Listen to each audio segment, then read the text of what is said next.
Traveler, Paimon. It's been a while.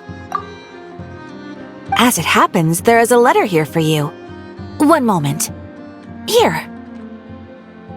A letter? From who? Dear Diary, I'm Kale. I work as a trainee forest ranger under my master, Tainari. I'm also studying at the academia. I've been getting better and better at reading lately. Mr. Al-Haytham says that the written word is a crucial medium for exploring the world and understanding oneself. That's why I decided to start this diary. That said, what should I write about? Things are pretty quiet in Sumeru these days. Life is good. Every day is a fulfilling and happy one. When I think back to the days when I suffered from Elazar, or way back to when I was injected with God remains, I am in a much better place now. I hope it stays that way forever. I'll leave it there for now. Master said he'll take me shopping in Sumeru City today, which is great because I've been meaning to visit the toy seller at the Grand Bazaar for a while now. Kale, time to go. Yes, Master! Huh?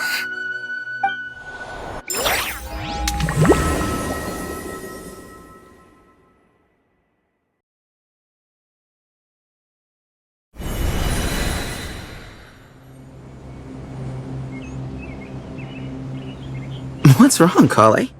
Is there something on my face? No, sorry. I didn't mean to stare. Did Master Tainari send you to pick me up? Master Tainari? What are you talking about? Tainari is the General Mahamatra. He's probably busy arresting criminals in Sumeru City. I mean, if that's what floats your boat, I can introduce you, but... Wait, Master Tainari is the General Mahamatra? But what about Mr. Sino? Sorry? Oh, you mean that guy who just joined the Vahumana Darshan? Rumor has it he's the leader of the Temple of Silence. If that's true, it's pretty impressive. Sounds like you've been getting to know more and more people since you joined the academia. That's great, but don't let your forest ranger duties fall by the wayside, okay? What's going on? Sethos is acting like he's my master, and Master Tainari has taken over Mr. Sino's job. Is this some kind of prank? If so, it's a weird choice of prank. But anyway, Sethos doesn't look like he's joking. What is this all about? Hey, you're zoning out again. I'm gonna buy some tools for the rangers. Why don't you stretch your legs a bit? It's been a while since you last visited the city, right? Wait! He's right. It has been a while since I last visited Sumeru City. Was it always like this? I mean, it feels familiar, yet somehow... something seems different. Is this really Sumeru City?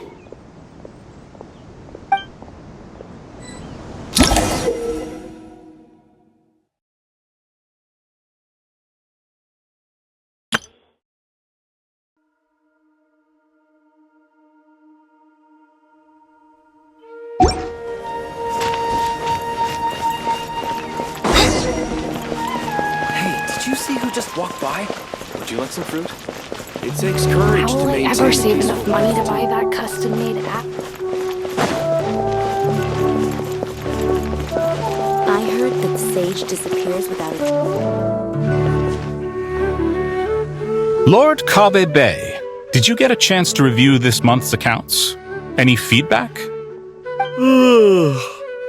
You mean the version you sent over a few days ago? Yeah, I took a look when I received it. I was thinking that maybe our profit margin is a little excessive. I visited some of our commercial partners last month.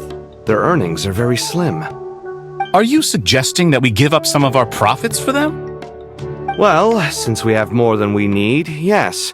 Making money for its own sake is pointless. Don't worry, I've already planned for it and the numbers look fine. We can adjust the rates starting from next month. Also, about that designer you hired, I've had to revise his proposal 3 times now, but he just doesn't seem to... Let's cut our losses. Pay him his fee and send him on his way. I'd like you to get Layla on this instead. She was Cyrus's student and she designed the Palace of Alcazarzare. Seems like a much safer choice. Who's sneaking around over there?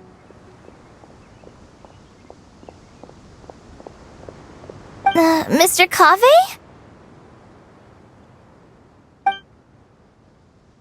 Do you recognize this person, sir? Yes, it's all right. We've met. This is Kale, Sethos' trainee. He brought her along the last time I went for drinks with him. What brings you to the city, Kale? Is your master here too?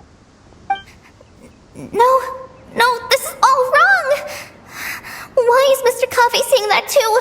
Tainari is my master, not Sethos! This can't be real. I have to ask someone else. There's gotta be someone else out there who still remembers the truth. Hey, wait! Don't run off! How strange. What's gotten into her today? It's like everyone switched places. I guess I'll keep looking around.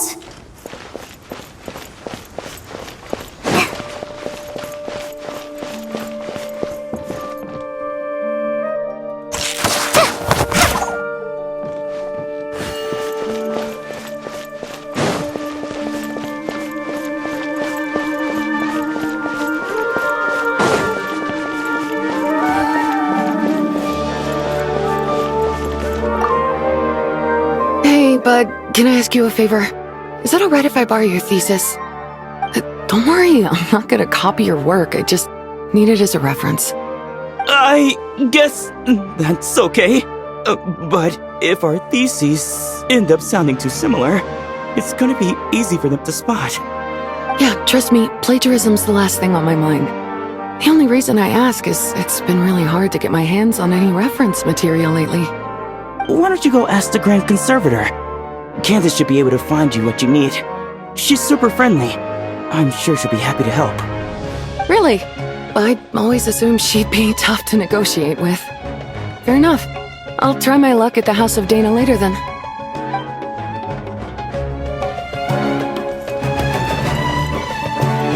Would you like a cup of coffee? Students are under so much pressure. Lots of visitors today, I see. Welcome all. It's been a while. Hey, Rahman. You know that guy who sells face powder on Treasure Street? I haven't seen him around in a while. Any idea what happened to him? Oh, you mean a Hongar? Yeah, he got into a brawl with Shavirme on Treasure Street. He's been banned from setting up shop there for now. Seriously? Oh, well, that's a shame. I was planning to pick out some makeup for you. Oh, don't worry about it. The legendary Flame Mane discussing makeup with the Zubair Theater star dancer. Now there's something you don't see every day. Flame Mane? You know, I'm not actually sure when people started calling me that. Maybe the other Eremites thought I needed a fiercer title to scare people off? To be completely honest, I think the title would fit you better than me, Dia. You think? Can't say I've never imagined myself as a merc. If I ever give up the dancing, maybe I'll head to the desert and give the Eremite life a try. You would? Is that so strange? Oh, not at all. In fact, I've actually had similar thoughts before. If I ever get tired of sleeping out in the wild, I think I might go look for a job at the Zubair Theater. I've adored the Dance of Sub-Zeros ever since the first time I saw you perform it. If the chance ever came up, I'd love to try it out on stage for myself. Really? If our manager Sataria heard you say that, she'd hold you to it. Probably grab you by the sleeve and never let you go again. Hey, when that day comes, I'll do your makeup myself. How's that sound? Sure. If the day comes, I'd be honored.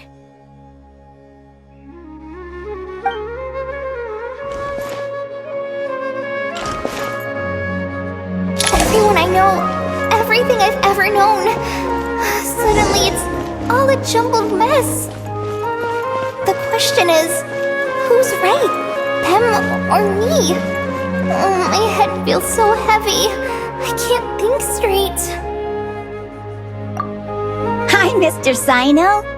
What are you thinking about? There's a chapter in King of Invocations where the spirit of someone who died long ago possesses a living man's body. To the outside world, it looks like he's developed a whole new personality. I was just thinking how terrifying that would be for his friends. Imagine waking up one day to find that a friend of yours has suddenly become a different person. Huh? So what got you thinking about that? I don't know, but something feels off. Everything looks fine on the surface, but can human perception really be trusted?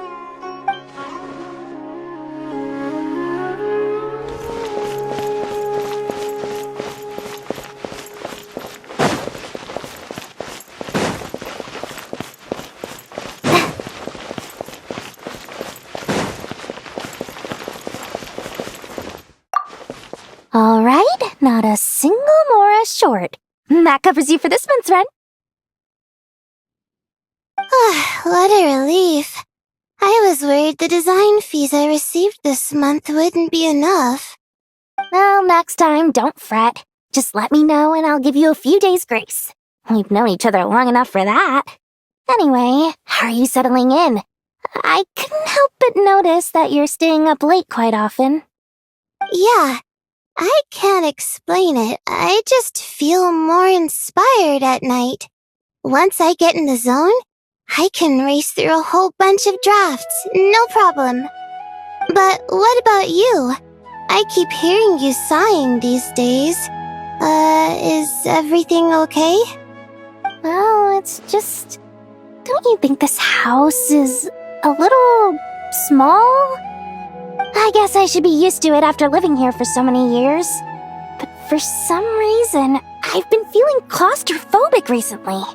I want to move somewhere bigger.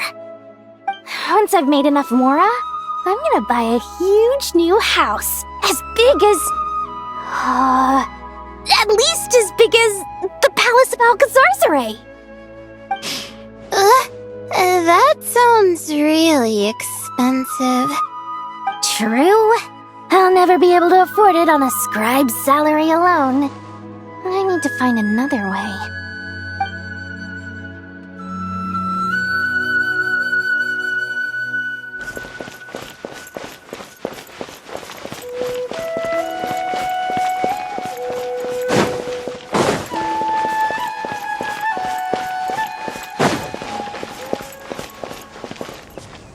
Mahamatra Tainari!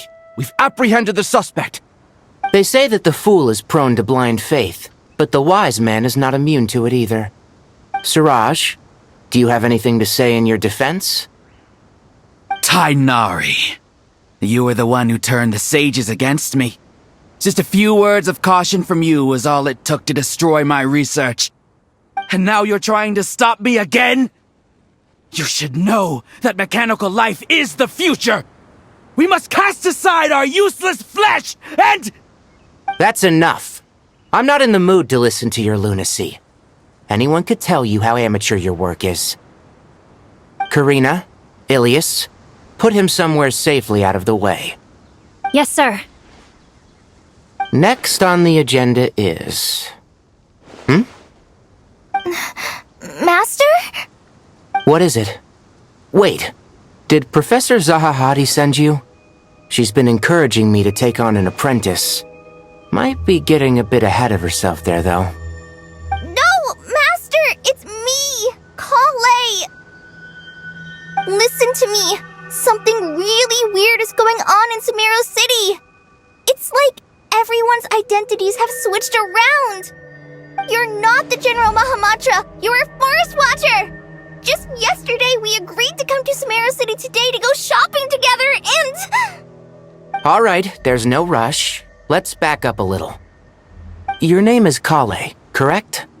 Although this is our first meeting, you do seem strangely familiar somehow. Is there anything I can help you with?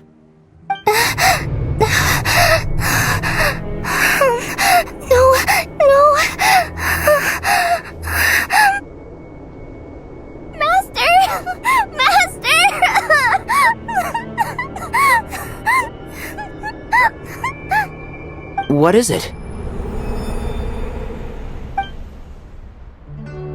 Huh? Did you have another nightmare? I've told you before, when you're tired, lay down on your back in bed and get some proper sleep. It's much better for you than napping on your front. Poor posture obstructs your breathing, which can lead to all sorts of weird dreams. Now, we're supposed to go shopping in Sumeru City today, remember? Cheer up. I'll take you to Hushang's. I heard he's got some new toys in stock. Go wash your face, take some deep breaths, and when you're ready, we'll head out. Okay. Thanks, Master Tainari. So it was just a dream. And yet, dreams can sometimes be a warning of things that will soon come to pass. Who said that? That dream felt unusually real, didn't it? Here's my suggestion. Since you're heading into Sumeru City anyway, you may as well tell Lesser Lord Kusanali about everything that happened. And just to be on the safe side, I think you should also inform your 2 traveler friends who once helped save Sumeru. I'd write them a letter if I were you. Time is short. A storm is coming from beyond the bounds of fate.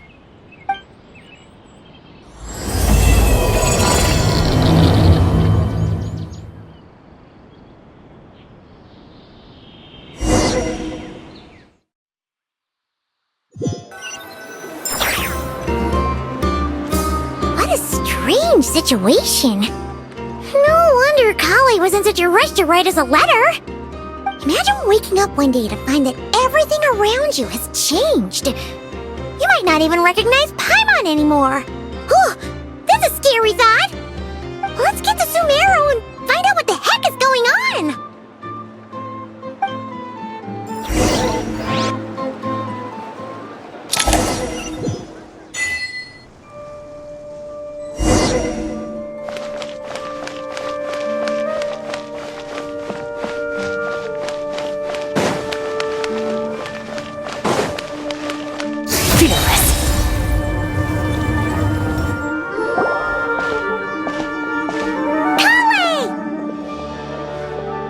Traveler! Paimon!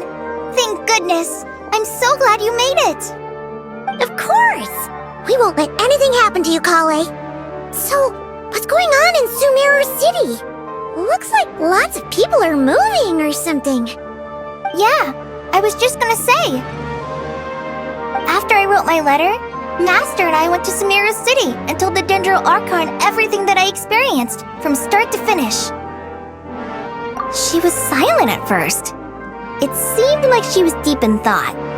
Then the next day, we got told that she was ordering everyone to leave Sumeru City immediately and move to Caravan Rebot. The entire population of the city has to move? Not just Sumeru City. The evacuation also includes Lokapala Jungle, Avidia Forest, Ashavan Realm, and Ardravi Valley. Basically, everyone living in the rainforest must temporarily relocate to Caravan Rebot. Holy smokes! It's crazy! Yes, it's quite an operation. Even if people only bring the bare essentials, the scale is simply enormous. They've requisitioned almost all the Sumpter Beasts in Sumeru for the task, including the entirety of Dori's Sumpter Beast Park.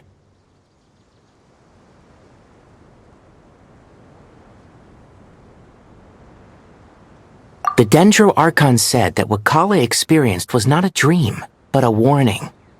After our meeting, she immediately summoned the 6 sages to analyze the situation and discuss countermeasures. They concluded that the events seen in the dream are very likely to become a reality, and that an unknown danger is rapidly approaching. Oh, please keep that to yourself. We don't want to cause widespread panic. The official reason they've given is a large-scale renovation of the rainforest ecosystem. People are skeptical, but there haven't been any major incidents. So far, at least. The Dendro Archon seemed really worried when we spoke to her. She said you can go visit her in the Sanctuary of Surasthana when you arrive. She also said she'd hold out until the very end. Tainari? Kale? You got a minute? I need a hand here. One moment, I'll be right there. As a forest watcher, I've been tasked with assisting with the relocation work. There's a lot to be done, and they need all the help they can get. This will be the final group of evacuees from Sumeru City. While they're away from home, they'll be heavily reliant on outside help. Thank you for coming in our time of need. As you can see, another crisis is upon us. Excuse me, sorry to trouble you, but could you help an old man find his medicine? It's buried somewhere in my luggage. Where's my mom? Where did she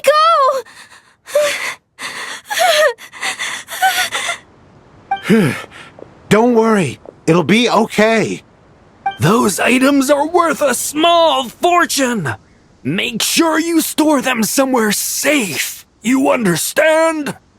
I bet you thought you'd get away with this in the chaos, huh? Guess again. No petty thief gets past me.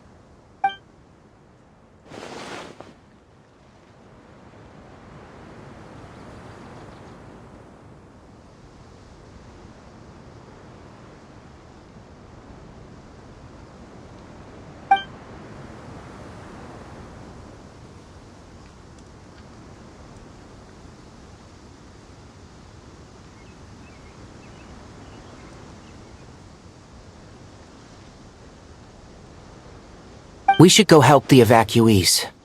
See you around. I'm so glad that you believed me and came all this way to help. It means a lot. Please stay safe. Don't worry. We may not know exactly what's going on yet, but as long as we stick together, we'll find a way through this. Goodbye! Look after yourselves! Will do. See ya!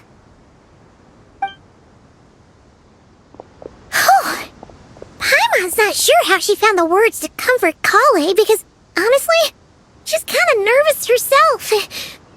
Let's head to the Sanctuary of Surasana and see Nahida.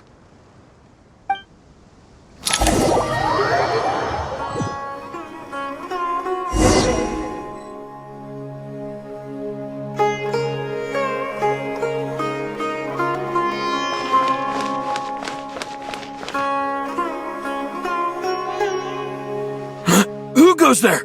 No unauthorized access to this place. By order of Mahamatra Sino. Are you blind? It's the Traveler and Paimon. Surely you've seen them before. Huh? Oh, so it is. I'm sorry, I haven't been sleeping well lately. My nerves are a little frayed. The Dendro Archon is in a very vulnerable state at the moment. Mahamatra Sino is concerned that our enemies might choose this moment to strike, so he's ordered us to strengthen our defenses. Just seeing you two again already puts our minds at ease. Please, enter. I'm sure everyone's expecting you.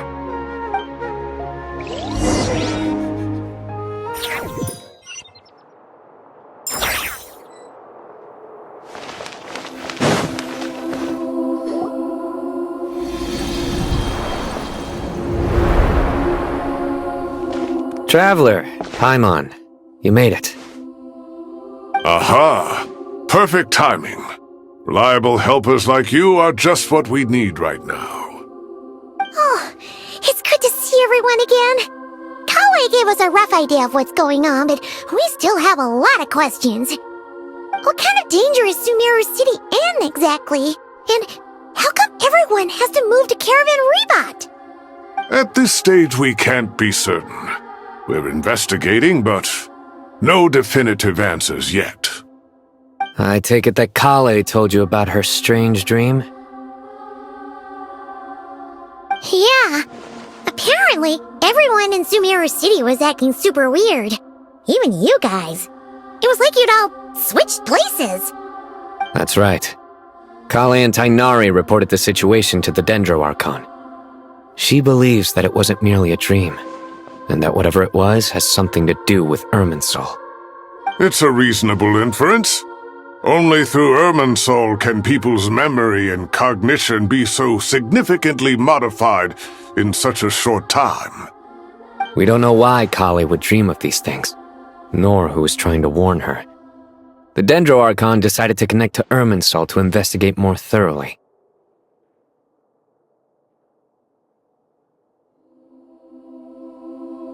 Irminsul is connected directly to the ley lines. The tree serves as a central hub where the ley lines converge, and its core function is to record and store the world's knowledge and memories. But something has gone awry, severely compromising the performance of this core function. Information is bottlenecking inside Irminsul, hampering the ley line's flow. If this continues, new information will languish unrecorded, with existing records thrown into disarray. In short, the souls of the dead will be stranded, while the living have their sense of reality warped. In the long run, Kale's dream could well become a reality. And that's just the beginning. There's no telling what other nightmares could end up coming true.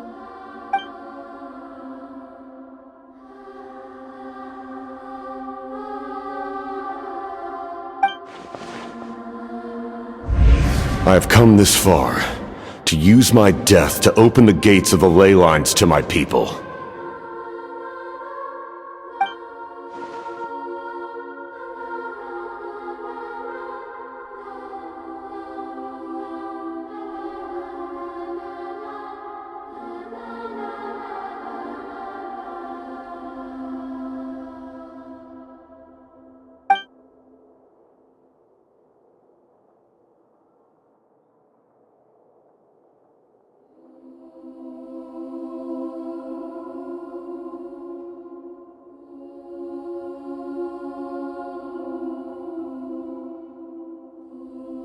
Faced with a growing backlog of information, the Dendro Archon decided to connect herself directly to Irminsul and take over the recording and processing function herself. But it is an almost impossible task. Individual brains aren't equipped to deal with the sheer volume of knowledge and memories involved. All that information flooding in at once would instantly fry any human mind. And for a god, even for a god, the suffering must be unimaginable. The Dendro Archon's power originates from Irminsul. Any issue with the tree itself takes a toll on her to begin with. On top of that, she's subjecting herself to the grueling task of processing all that data. It must be torture for her. And despite all of this, she is somehow finding the strength to investigate the Irminsul situation from within and send us her findings. I finished analyzing the latest data. Looks like our working theory was wrong. There's no signs of Irminsul having been attacked from the outside. So it's internal then? Some sort of disease, perhaps? No. I've spent half my life studying the ley lines. If Irminsul malfunctioned this easily, the world would have met its end long ago.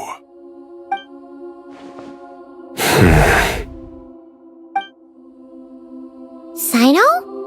What is it? Not long ago, I got a tip from the Core of 30 that a large number of unidentified merchant caravans had recently been spotted entering Sumeru through Beta Harbor. At first, I suspected that they might have something to do with all this, so I sent some people to investigate. But if Irminsul wasn't attacked from the outside... Don't you think there are more important things to worry about right now than guessing who's behind all this?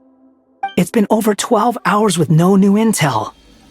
If even the Keeper of Irminsul is this badly affected, you can imagine how bad things are in there.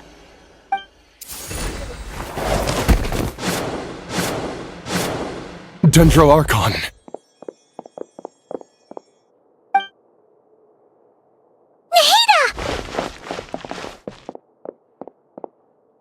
What's wrong? Her breathing is weak, and her elemental energy levels are dangerously low. Looks like it's time to move to the backup plan. What's the backup plan? Get out of the city and take the Dendro Archon with us. The entrance to Irminsul is directly beneath the sanctuary of Surasthana. That means this is ground zero if anything goes wrong. The Dendro Archon has a very strong connection to Irminsul. But theoretically, this connection should grow weaker with distance. Under normal circumstances, she can unleash her full power here. But with Irmin's soul out of control, our first priority is to get her away from here. The situation is critical. There's no time to deliberate. Everyone in agreement? I'll deal with it. I'll also let the Matra and the Core of 30 know to start evacuating.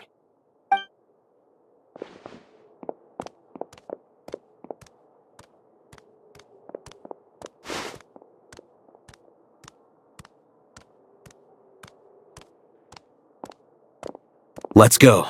No sense grieving when there's nothing more we can do. Agreed. We'll be back as soon as this is over.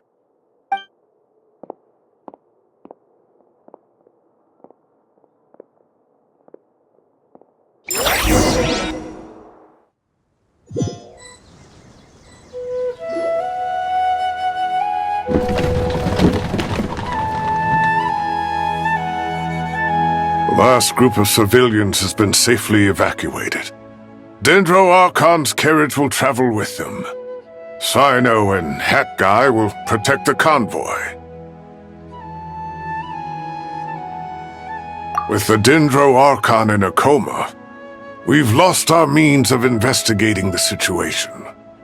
And with Irmin's soul still deteriorating, we have no choice but to evacuate Sumeru City.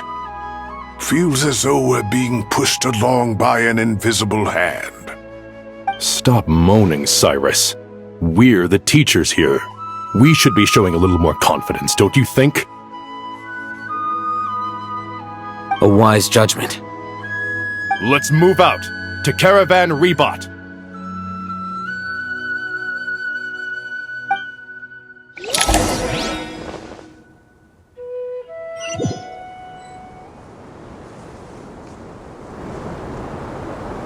Sir, all units are in position. Good. Everything is going to plan. Interfering with Sumeru City is a necessary step, so do not hesitate. The Irminsoul situation will not harm you. We need to speed things up here, too. We don't want to keep our client waiting, do we? No, sir. You have my word. Everything will be completed on schedule.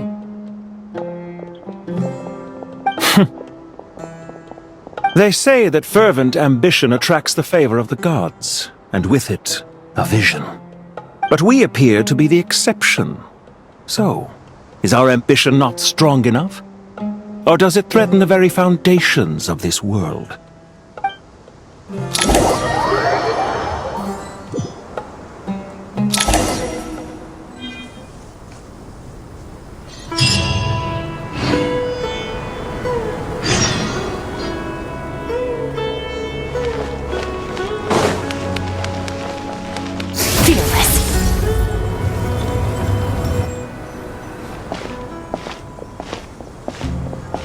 How is the Dendro Archon?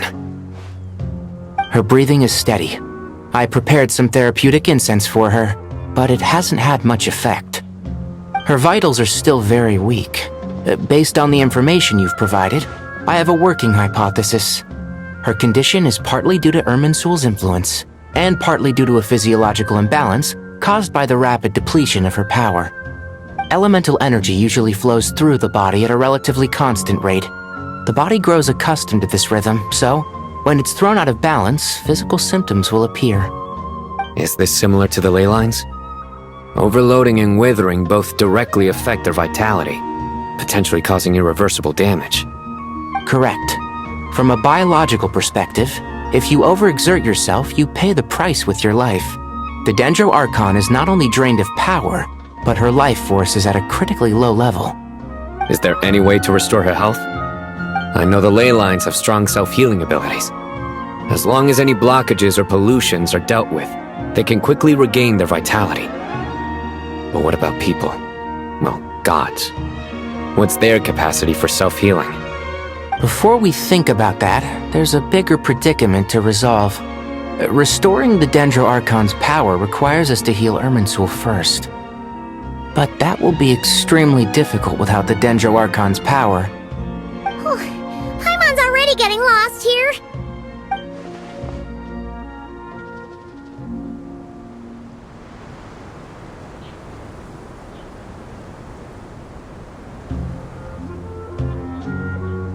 Master Tainari and Sino look so serious. I've not heard Master speak in this tone for a long time. Tainari.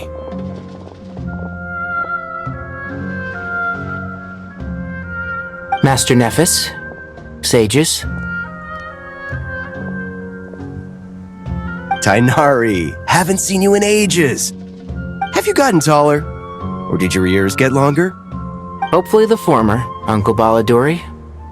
Sino, where's Professor Cyrus? I thought he'd be with you. He went out into the wild to investigate the situation. He said that the Irminsul anomaly will likely start to affect the real world soon. He shouldn't be trotting around alone at his age. Which way did he go? I'll look for him later. Would someone mind introducing us? Ah yes, of course. Allow me to do the honors. I'm sure we're all familiar with the Traveler and Paimon. They're the heroes who helped foil Azar's conspiracy and save Sumeru. These gentlemen and I are the 6 current sages of the Academia. Balduri and I are part of the Old Guard, while the other 4 took office after Azar and his clique fell from power. We have Sage Alkindi of the Spantamad Darshan, Sage Farnas of Kasharawar, Ritaoist Sage Shakir, and finally Harabatot Sage Rusht. Nice to meet you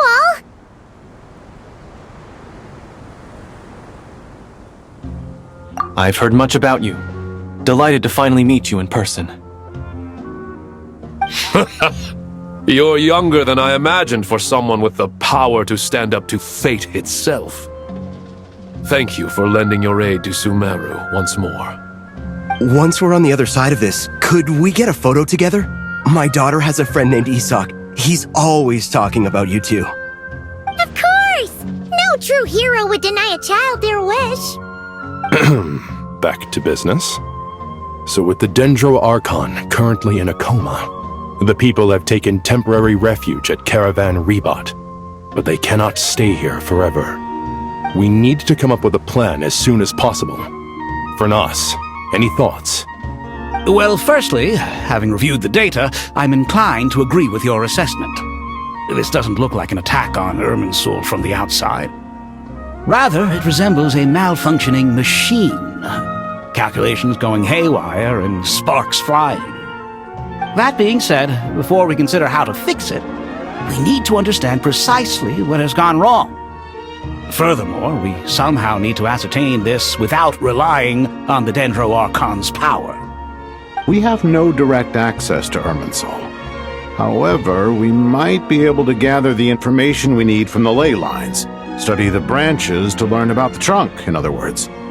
Wait, is that what Cyrus is up to? No wonder he ran off to research in the wild. Curse always one step ahead of me, isn't he? I heard that while in the sanctuary of Surasthana, the Dendro Archon had to serve as the central information hub herself. This is a clear sign the situation within Irminsul might be far worse than we can imagine.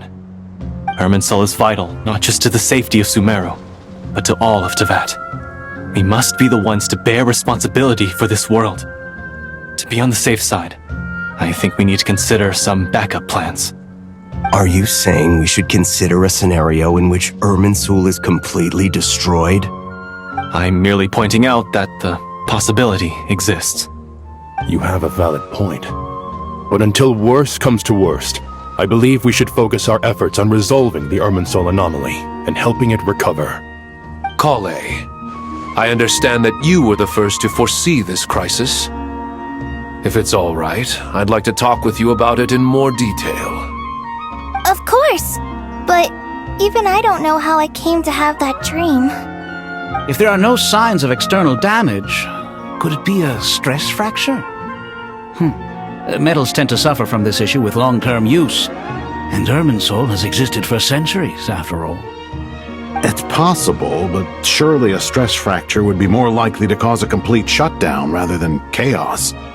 Sages, General Mahamatra, sorry to interrupt, but something has come up.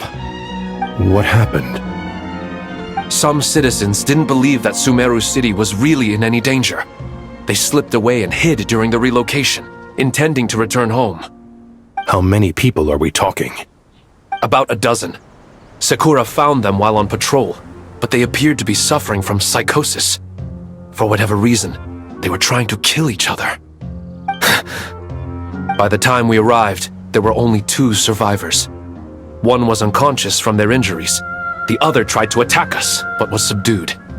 Where did this happen? Near Yasna Monument. That's not far from Caravan Rebot. Master. I know. The Irminsul anomaly is beginning to have effects in the world. I didn't expect it to spread to Yasna Monument so soon. It almost feels like we're being chased relentlessly, with no time to catch our breath. Sir Cyrus said the same thing. He sent me back to report in, while he continues investigating. I'll go join him. Count me in too. Don't let my age fool you, I can still fend for myself. Very well. Meanwhile, the rest of us will continue discussing our next steps. Get back soon. Take care of yourselves. It's getting dangerous out there.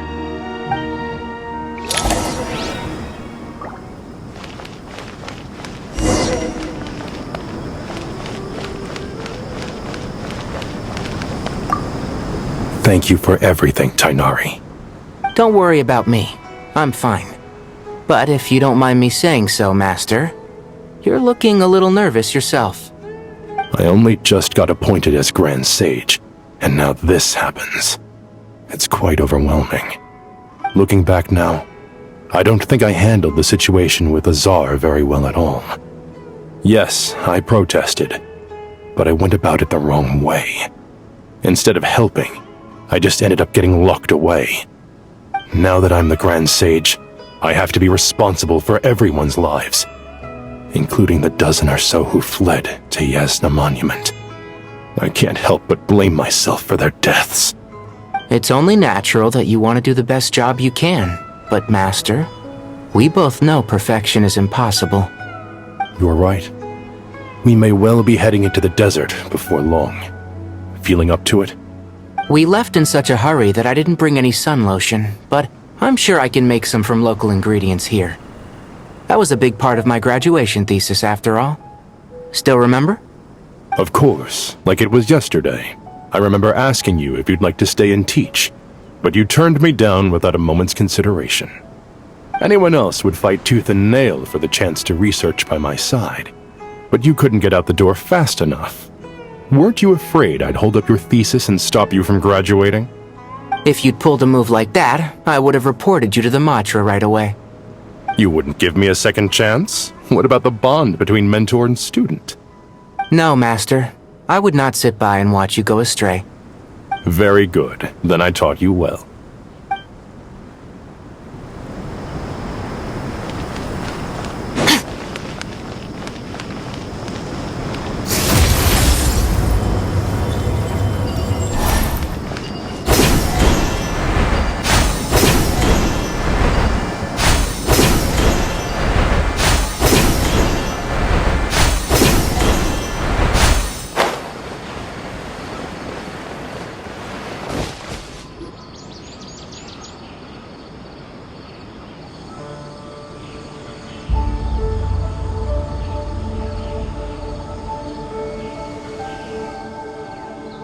Please, don't go any further. As you get closer to Sumeru City, there's no knowing what dangers you might encounter. So this is our mentally disturbed man? I'm going to gut you all!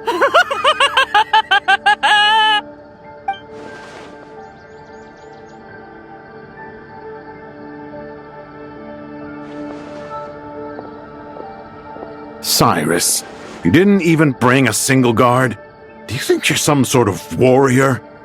It's fine. Come here and look at this. Oh, it's... That's right. Flowers that bloom from openings in the ley lines, indicating some sort of anomaly. I don't believe I've ever seen a color like this before. Did you discover it nearby? Not just here. Way over there, too. They're everywhere. There's even more in that direction. How did you ascertain the situation further ahead? Didn't you just say that we can't go beyond this point? Yes.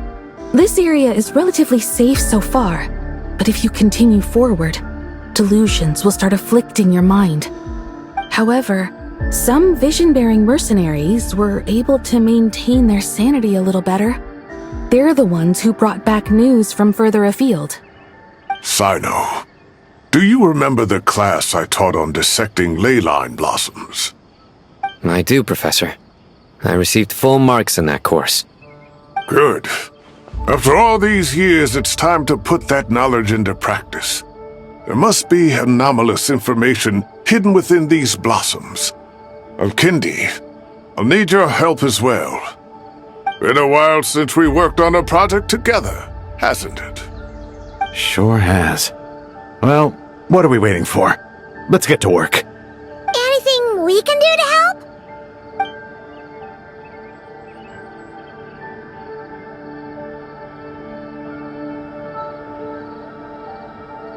Will you need my help?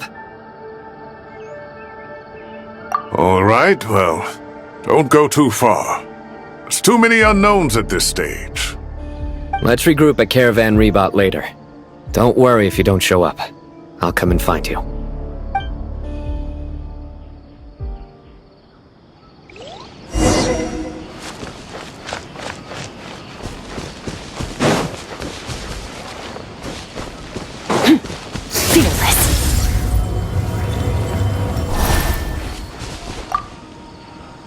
All right, well, don't go too far.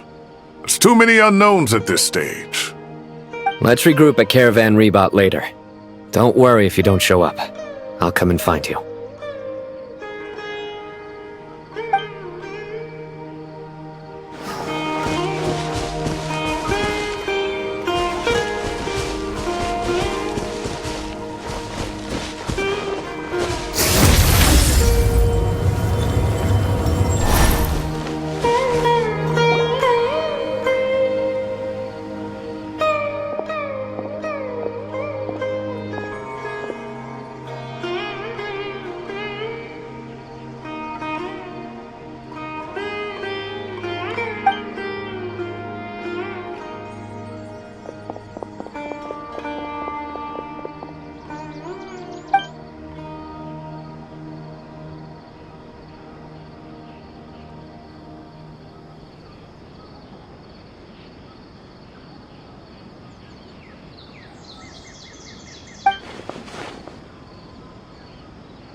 That should be the heart of Oasis. All we need to do is light it with the fire seed, and it'll restore a pep with elemental power. The damage it suffered internally will also slowly begin to heal.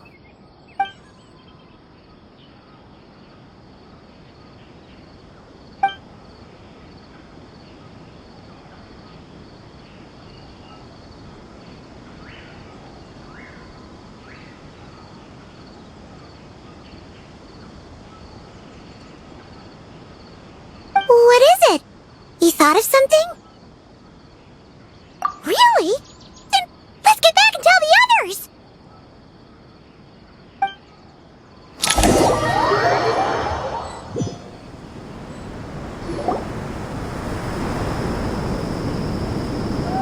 Whew. Glad to see you've returned safe and sound. Any longer and we would have gone out looking for you. Well, this is a nice surprise. Paimon sure feels better with everyone we know here. We've made some progress, so let's start by giving you and Paimon a quick update. By dissecting the ley line's blossoms, we've been able to deduce that although Irmin's soul is experiencing an anomaly, it has not completely rejected access from the outside. The Dendro Archon has the power to connect to Irmin's soul, but there's also another way. I assume you recall the devices everyone was wearing when you first arrived in Sumeru? Devices? Oh, wait. You mean... The Akasha terminals? That's right. Of course! It's been so long, Paimon almost forgot all about the Akasha. Wasn't it shut down, though? Yes, but although the system isn't currently operational, the technological infrastructure is all still there. And it turns out that a certain someone gets so bored at work that he's actually read through every single one of the instruction manuals. No prizes for guessing who that was. If praising others is that embarrassing for you, you can simply spare yourself the ordeal. As much as it pains me to say anything nice about him, there's no denying his intelligence. He rarely forgets anything he's read. The Akasha is exactly what Sumeru needs at this moment. Between us, we should have all the knowledge and expertise we need to get it up and running again. But if I recall correctly, doesn't the Akasha need a Gnosis to function? That's exactly right. The Akasha relies on the Gnosis as a power source, and in its absence, we'll need to find an alternative. To tackle this problem, it looks like we'll be relocating once again. Mainly to the Temple of Silence. Ring any bells? It's the only major institution in Sumeru dedicated to preserving the knowledge of King Deshret's civilization. You might find the answers you're looking for hiding there. I agree. There's a good chance. Master Nephis and the other sages have discussed it. As the chaos from Irminsul continues to spread, Caravan Rebot won't be a safe haven for much longer. We have to move into the desert next. The scholars and sages will head to the Temple of Silence, while the civilian population seeks refuge in Aru village. The Eremites will keep everyone safe during the journey, and Candace will be there to receive us at the village. This leaves us just one thing to worry about. That Dendro Archon. She's very weak. We can't afford to wait until Irminsul is fixed. There has to be another way to help her. Huh. Well, luckily, the Traveler had a eureka moment while we were out investigating. Really? Wow, nice one, Traveler. Let's hear it. What say our Amorta experts? Theoretically, it's feasible. From what you're saying, although elemental life and elemental energy have their differences, the Dendro Archon has explicitly stated that she can imitate the power of the former. In which case, as long as Apep is willing, she should be able to convert her own power into a form that the Archon can use. It wouldn't be difficult for her at all. The only problem is convincing her to help.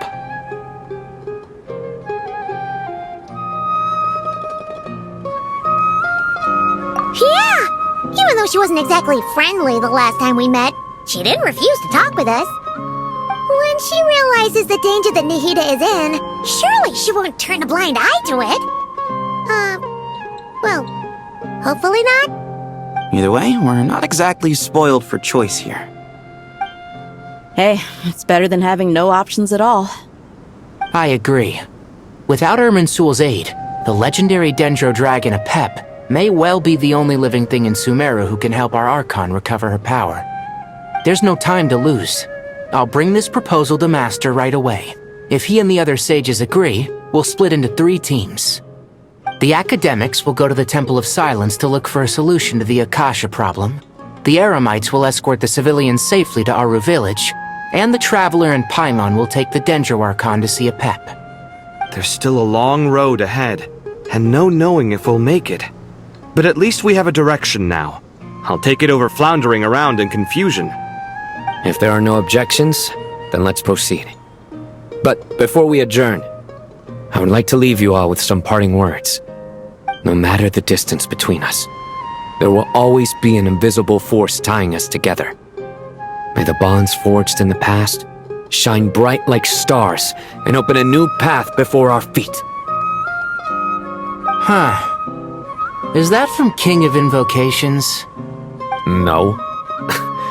This one's from King of Invocations, the sequel. What's the difference? The sequel's much cooler. Couldn't agree more. Well, it was very apropos. Once this is all over, I'll give everyone a copy of King of Invocations and the sequel to show my gratitude. Come on, let's get moving.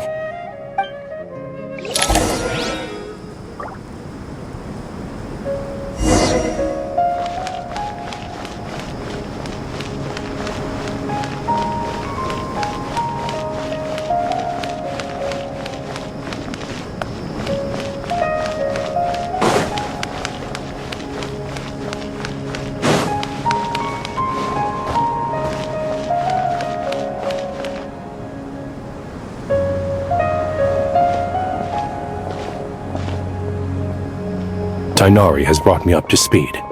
I approve of your plan of action. But we can't proceed with everything right away. The people need to rest. For many of them, this will be their first time in the desert, so we'll need to find additional personnel to help escort them. You two, please go on ahead with the Dendro Archon. Let's rendezvous at the Temple of Silence later. No problem. We got this. Words can't express my gratitude. So let me just say, I hope everything goes smoothly for all of us. Goodbye for now. Alright, let's get going. If Paimon remembers correctly, the last time we saw a Pep was in... Traveler, Paimon. Could I borrow you guys for a moment? It'll only take a second. Kale, what's the matter? Well, the thing is... Master Tainari once told me, after you raise a problem, you should think about how to resolve it. But ever since I had that dream, I feel like I haven't been of any help at all. I tried my best to keep up with the conversation, but there was so much new information, I couldn't take it all in. So, I just wanted to ask, do you have any tips for me there? Paimon knows exactly how you feel. But fear not, everything you need to know is right here in Paimon's notes. Sumeru chapter! It's got tons of info about all the things we've seen and heard on our adventures. Some parts are a little simplified, but hopefully it all makes sense. You see? Being the greatest guide in Tibet isn't just a fancy title. It takes a lot of hard work. Paimon doesn't always understand the things you're talking about with other people. Whenever that happens, she notes down the confusing parts and goes over them in her own time. This is perfect. Could I borrow it? Sure. Matter of fact, you can keep it if you want. Paimon has another copy. The spare copy was originally meant for the traveler. Paimon used to worry that one day she might not need a guide anymore, so she wanted to have a gift for her, in case we ever parted ways. But it doesn't seem so necessary nowadays. We have so many more places to see together. One copy will be enough for both of us. Thank you so much. But still, these are your treasured memories. I think I'll make my own copy and then return the original to you. Anyway, that was all. I won't keep you any longer. Have a safe trip. See you again soon. See ya! Alright, time to bring the Hida to see a Pep. Let's hope that old grouch is in a negotiating mood.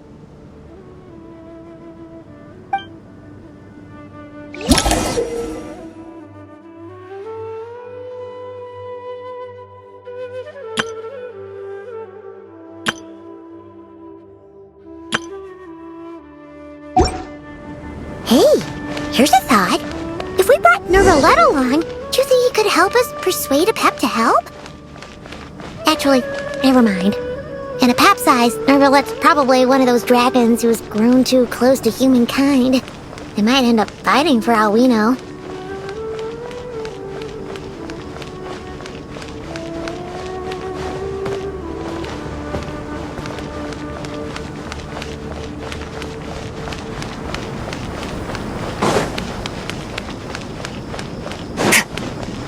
Merciless.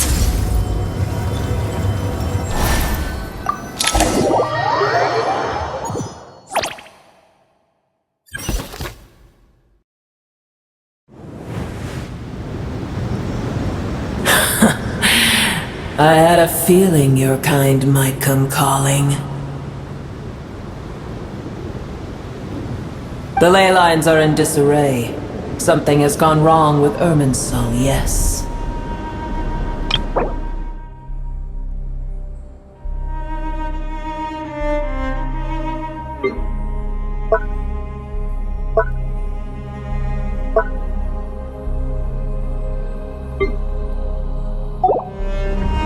Even from a great distance away, I can sense that Sumeru is headed for destruction. You who took our home from us, prepare to watch as your own world is plunged into oblivion. Oh, how how the cycle of history comes to a poetic conclusion. This isn't a joke, Apep! Nahid is in grave danger! Can you please help her? Is she now? Then do explain. For what reason should I lend Boer my assistance?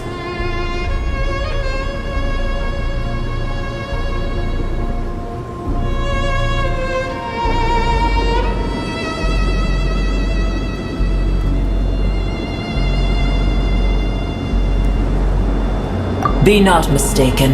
The fate of Sumeru is of no concern to me. I am neither the god of this land nor its guardian. I may have given my tacit agreement as your kind built homes here and multiplied for generation upon generation. But that does not mean that I bear any responsibility for Sumeru. Tiny Boer, puny humans. In my eyes, all of you are but intruders who followed in the wake of the heavenly principles. I am not obliged to be your savior. The age of the dragons ended long ago, and the world that replaced it is under the dominion of the heavenly principles. In choosing not to side with your enemies when the heavenly principles' rules began to relax, I have been merciful enough. Do not forget that I have no love for this world you hold so dear.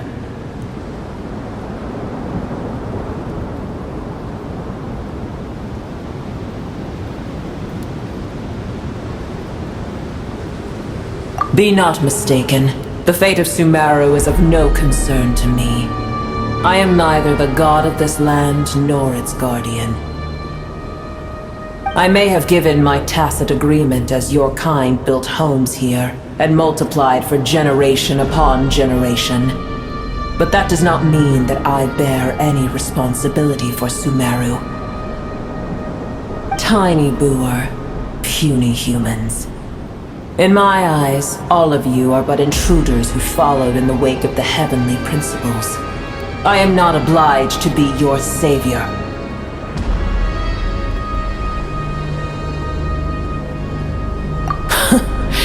The age of the dragons ended long ago, and the world that replaced it is under the dominion of the heavenly principles.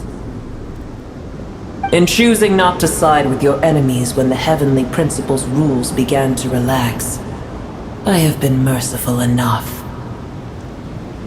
Do not forget that I have no love for this world you hold so dear.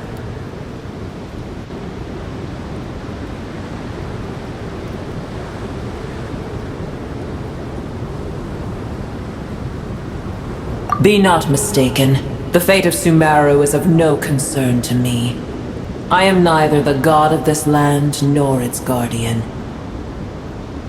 I may have given my tacit agreement as your kind built homes here and multiplied Tiny Boer, puny humans. In my eyes, all of you are but intruders who followed in the wake of the heavenly principles. I am not obliged to be your savior. Apep, if you truly despise gods and humans so much, well, after the great humiliation of being helped by a god in the past, shouldn't you be jumping at this chance to balance the scales? Now that is a compelling reason. When El Ahmar plotted against me and I was tortured by forbidden knowledge, it was Boer who saved me from agony. And though I regard with shame the pity of my enemies, to receive aid without repaying it would likewise tarnish a dragon's dignity. Oh, Tiny Boer, puny humans. Just this once I shall deign to show you the true power of dragonkind. Whoa! It's happening again! We're gonna get sucked in!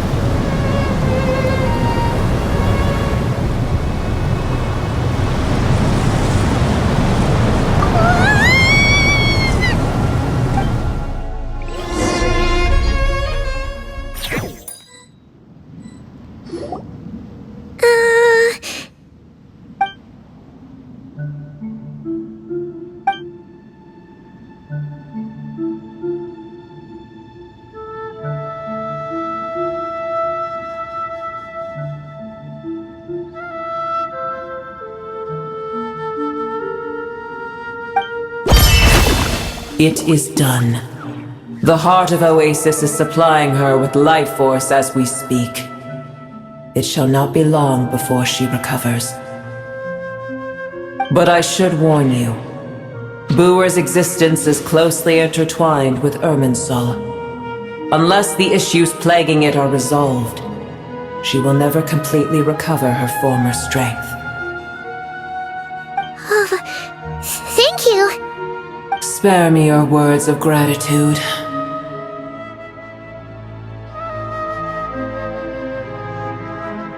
You may also spare me your feigned concern.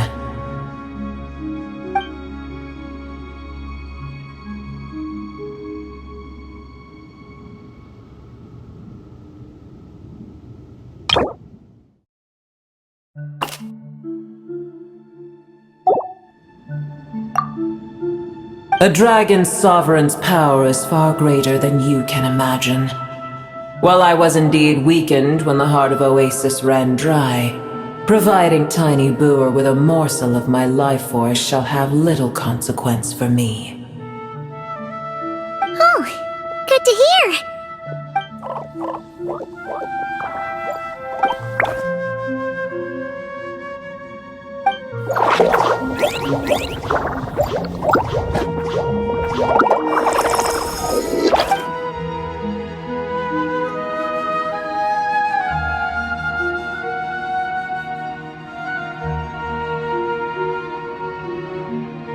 Ever held in high favor, I see.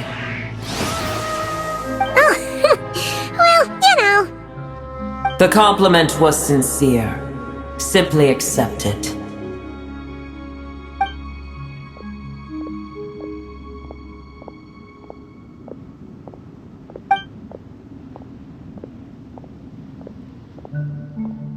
I did once. That tree was not planted by the heavenly principles. Irminsul existed before they ever arrived in Tevat. What? There was a time when it belonged to Tevat, to dragonkind. Its appearance and function then differed greatly from today. The ley lines flowed with an abundance of a familiar, primitive form of elemental energy. You may know it as the power of the Light Realm. The heavenly principles usurped and refashioned Irminsul, made it serve humanity, and used it to anchor the fate of the world. Yet in the end, humanity has failed to protect it. Heavenly principles, God of gods. It makes me sick. The enmity between your kind and mine can never be bridged.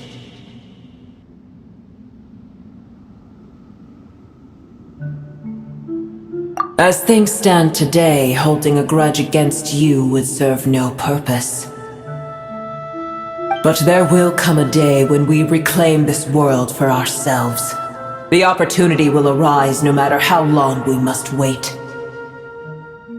I can already sense that far away from here, the Hydro Dragon has wrested his authority from the hands of the usurpers. Though we have yet to meet, I know that we are both preparing for our revenge day and night. Uh-huh.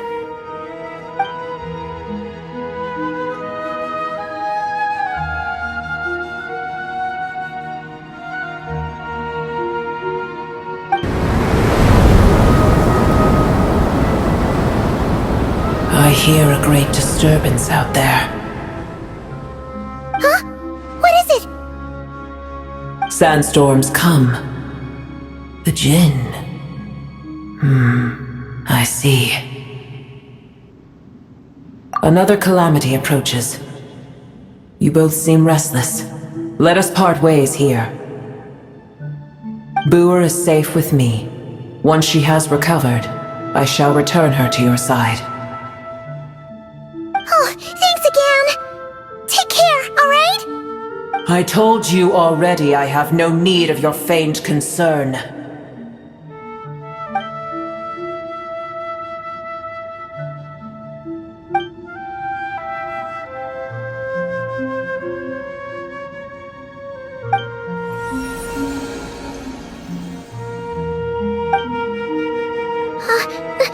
Nahida! You're awake! Are you okay? Cease your interrogation. Yes, she awoke for a brief moment, but she has now lost consciousness again. Take it. We shall talk more at another time.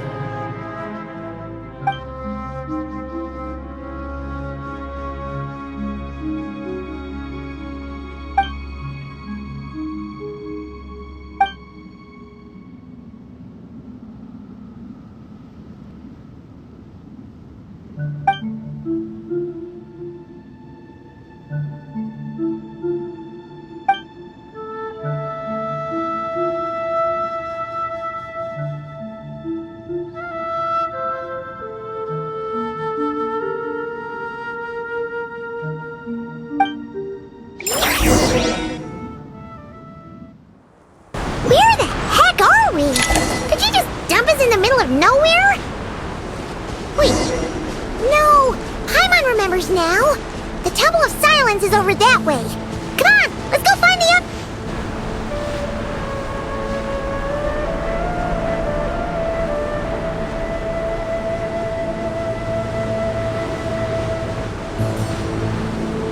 There's no need for everyone to stay here. I'll protect the sages. The rest of you, return to Aru village. Yes, Mahamatra Sino.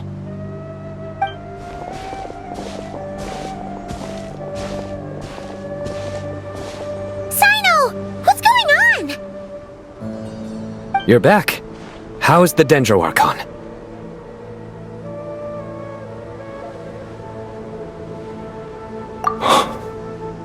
What a relief. It's the Jinn. Countless Jinn have stirred up violent sandstorms across the desert, blocking our path to the Temple of Silence. Tainari and Kale have returned to Aru village to help. The Jinn are being highly aggressive, so both the village and the merchant caravans require protection.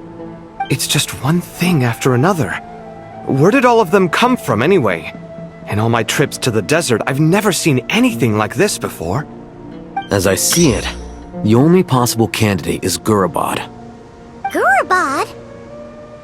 Baladuri could explain in more detail if he were here. All I know is a rumor I've heard about from previous trips to the desert. Supposedly, a great number of dormant Jinn lie sealed beneath that city.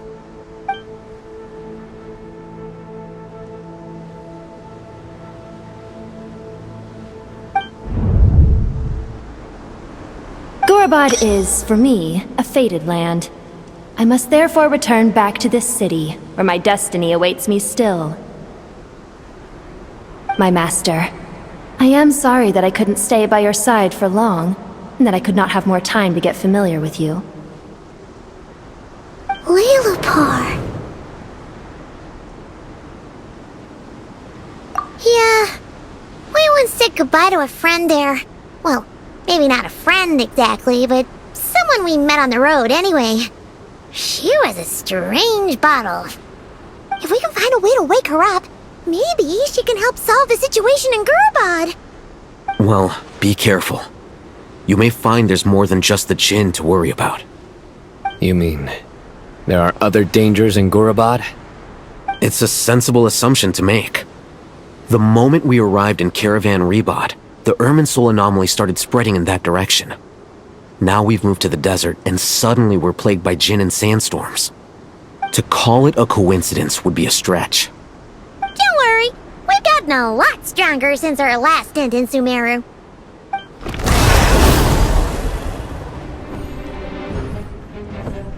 Ah! When did they show up? It appears the monsters native to the desert have been stirred by the Jinn's activity.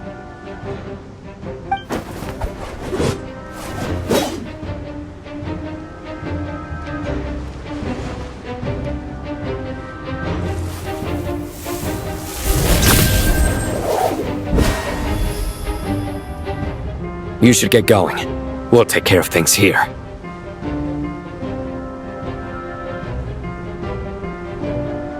You too.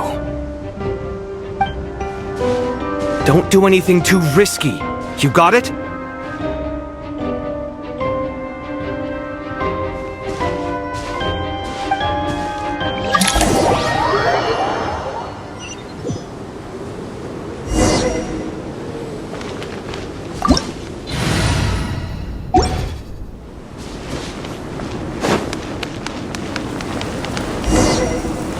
Jinn are swarming out of Gorobod! Looks like Alhaven was right! Let's get inside and see what's going on! Nice.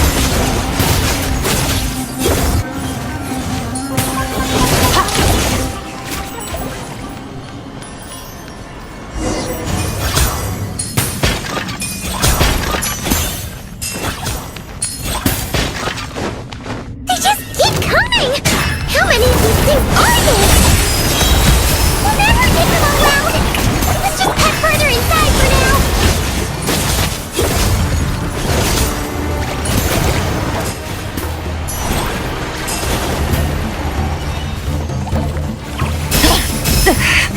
Target spotted! All units at the ready. The Fatui! They must be using this place as a stronghold!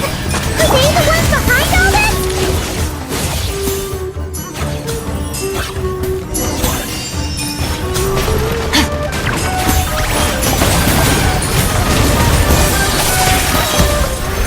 A little moose. Fighting Jinn with one hand and Fatui with the other? This is pure chaos! Am I still too weak?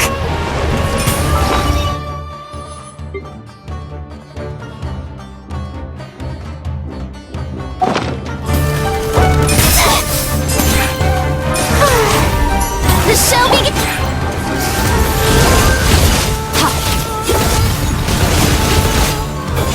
The pinnacle of excellence! Oh, nice with the man. Time to shine!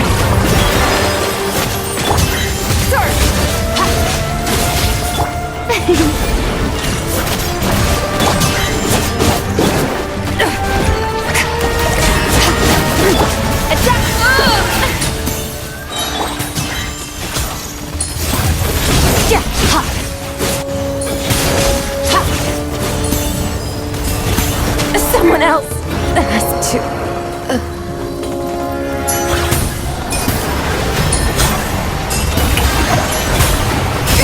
Stop that! At first, the flavor.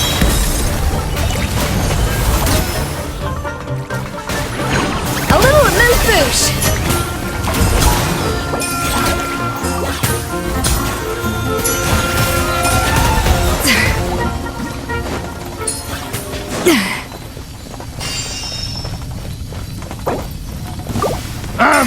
It's your go! Shower me with praise! Let the world come alive! A dash of frosting. Don't be scared. Not now.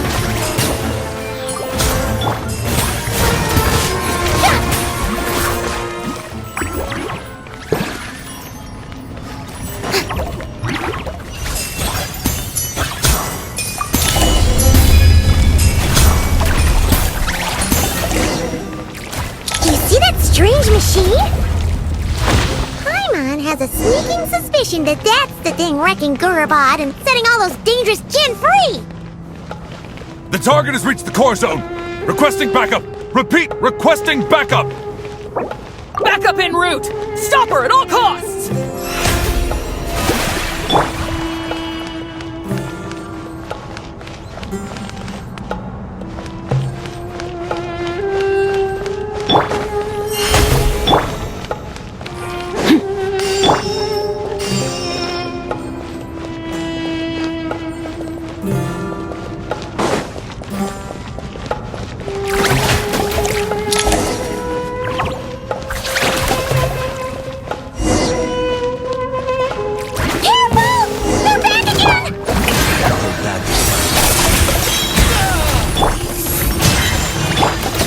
To the freezer! Do it!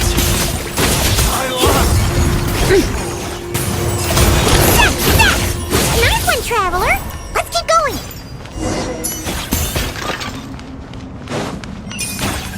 Cold. Mine's the command. The night is cold. Yoo-hoo!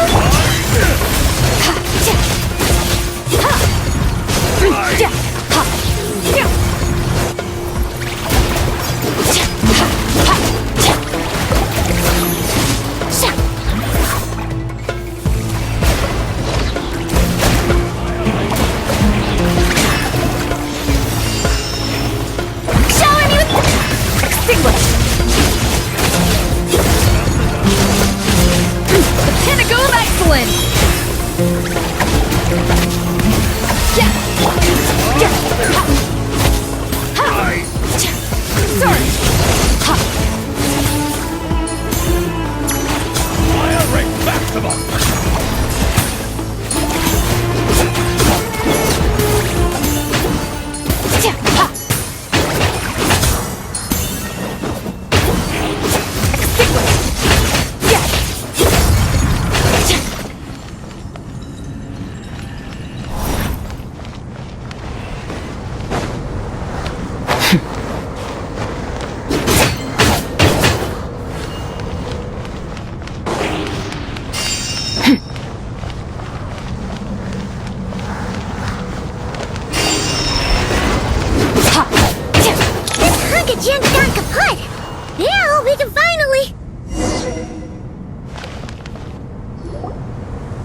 It seems my subordinates failed to stop you in your tracks.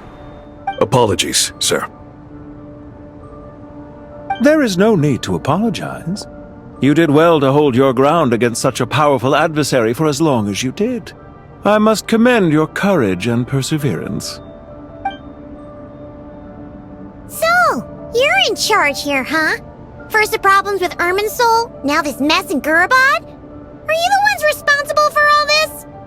I'm afraid I cannot answer that. I assume you aren't naive enough to expect answers from an enemy. Oh, this guy is so snooty! However you want to spin it, you're clearly involved in this somehow. So you can either start talking, or we'll have to make you talk. Let's get him! Traveler, what's wrong?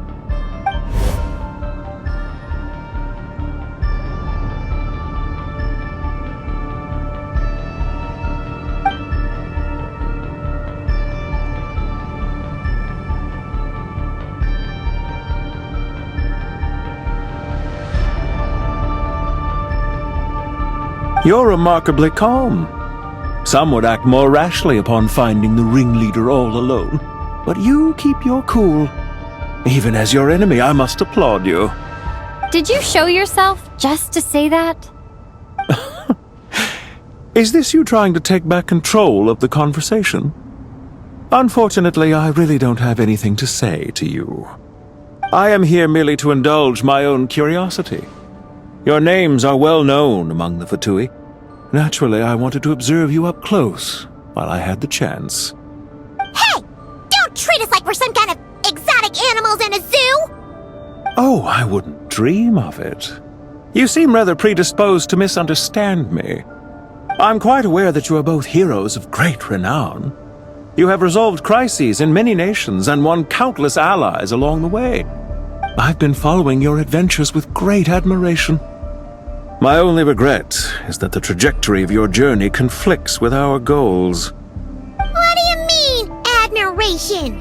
Sorry, but that sounds pretty weird coming from you. I don't see why.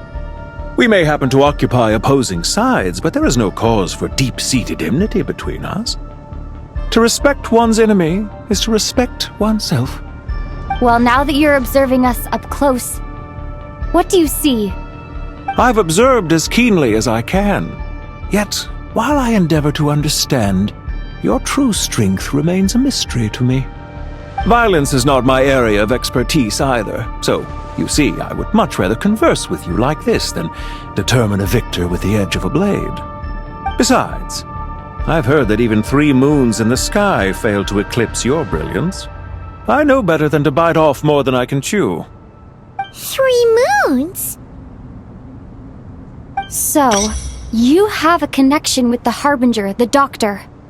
Well deduced. Our commander, Dottore, died in Nodcry, but there are things that do not end with his departure. We must... Look at me. I almost divulged more than I should have. What are you after?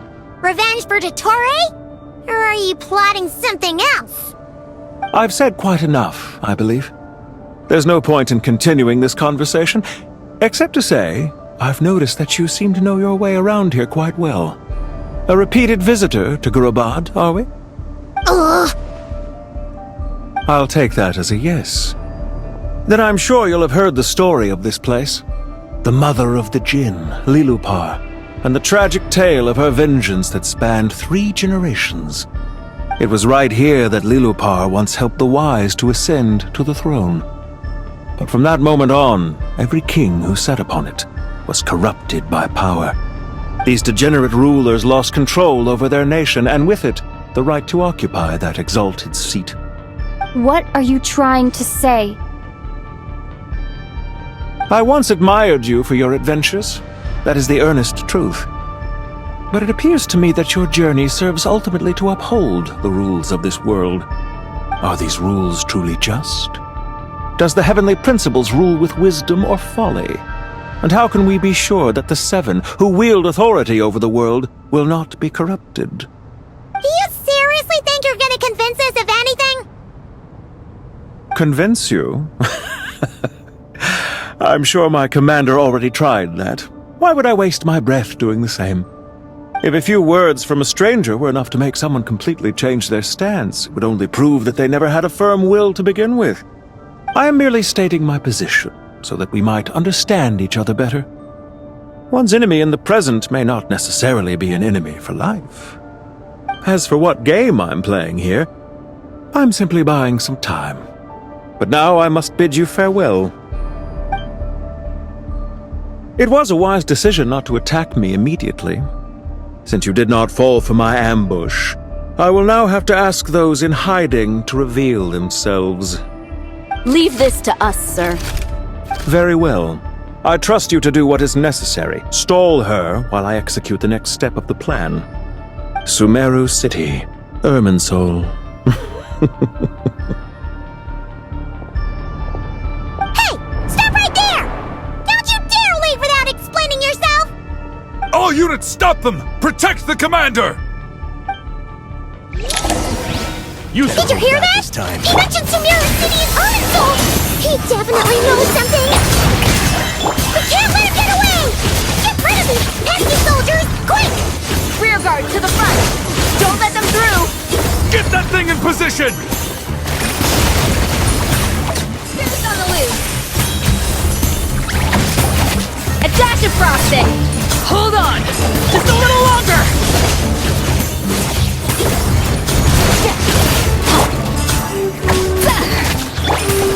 Showering you with praise!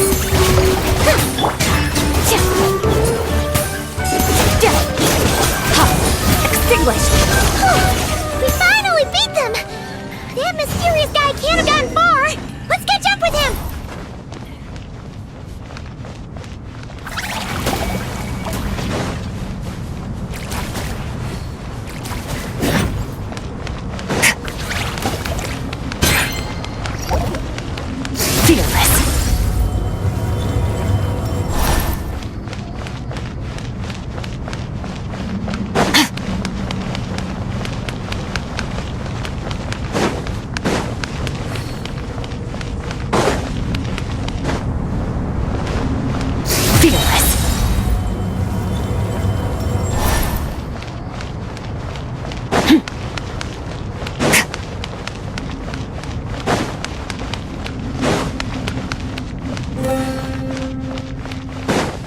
Fearless! Found him! Over here! You're very persistent. Hey, you! Stop running and explain yourself! What are you trying to...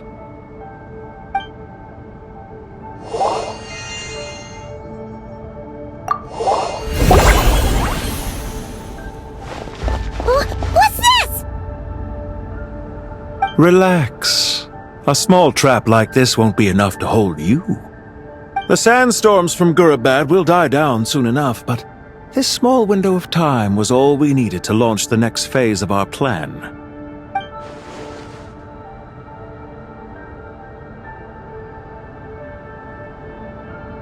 Don't be discouraged. I knew that someone would come here eventually, so I planned ahead. Where to chat with you, which door to exit from, even which mechanism to wait by for you. I thought through every detail. You, meanwhile, know nothing of who I am. So far, you've only heard my voice, and for all you know, it may not even be real. But not to worry. This is only our first meeting. It shan't be our last. Just answer me one last question. Why do you continue to follow Dottore? He has conducted countless cruel experiments, even on his subordinates. Follow isn't quite the right word. Let's just say even those you see as villains have their friends, even if they aren't the most sincere of friendships. When any set of rules is established, there will be those who benefit and those who lose out. People will do anything to justify what they have gained or escape from the hardship imposed upon them. Neither he nor I are tolerated by the rules of this world. We were both searching for a new order. Our ideas of the final form that should take may have differed, but our journeys took a shared path. Goodbye, Traveler and Paimon. I wish you a timely escape, albeit not too soon. I will need a little more time to prepare, after all. Hey! Come back! Wait, this dark wall. We've seen these on our adventures before. It swallows people up! Oh, I'm sorry. She shouldn't have jumped the gun!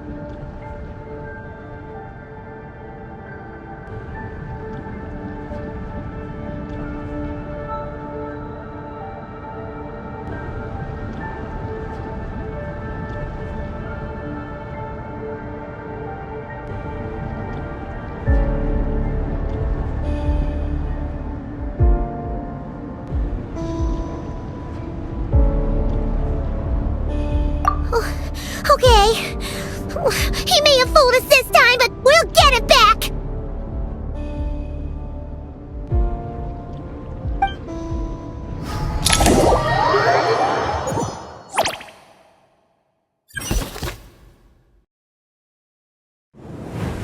Sino and his team are guarding the north.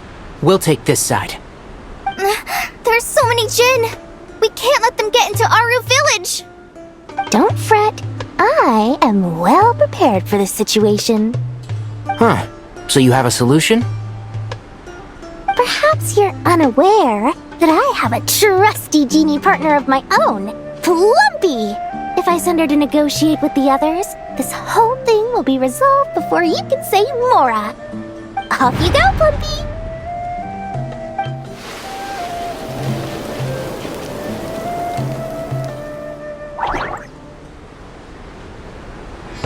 Come on, what's the holdup?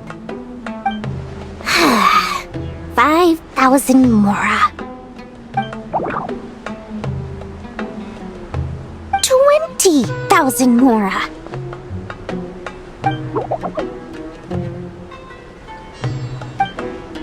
100,000 Mora. Final offer.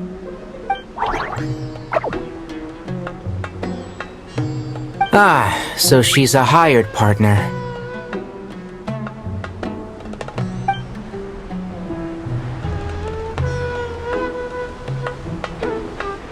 Hired partners are reliable too. Plumpy here is a highly skilled negotiator. You'll see. Just a few words from her and...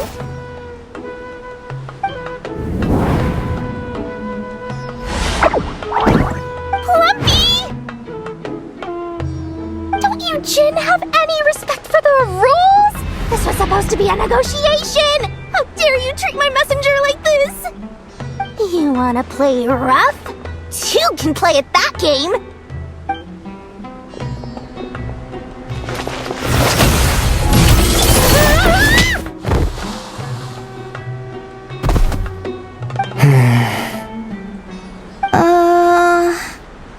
Looks like it's up to us now. Be careful, Kale. Yes, Master.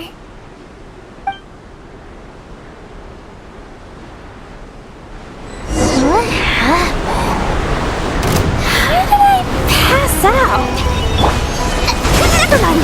Plumpy, it's time for revenge. You know, this reminds me of when you first arrived in Avidia Forest. You were trying to help a child retrieve a lost toy when you stumbled upon Spino Crocodile territory by mistake. Yeah, I remember. Our first time fighting side by side. Fighting side by side? I seem to recall swooping in to rescue you with a team of forest rangers. Please stop.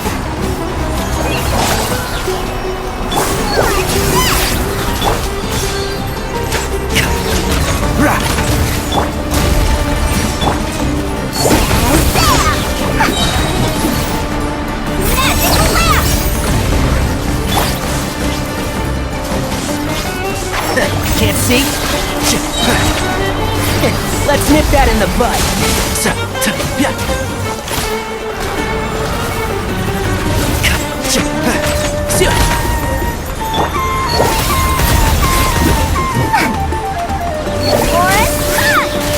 And shroud.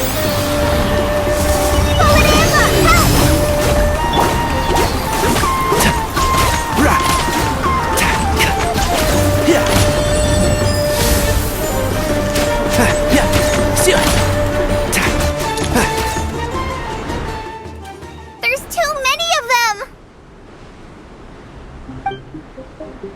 I can't believe I used 12 rare items in one battle! Ugh.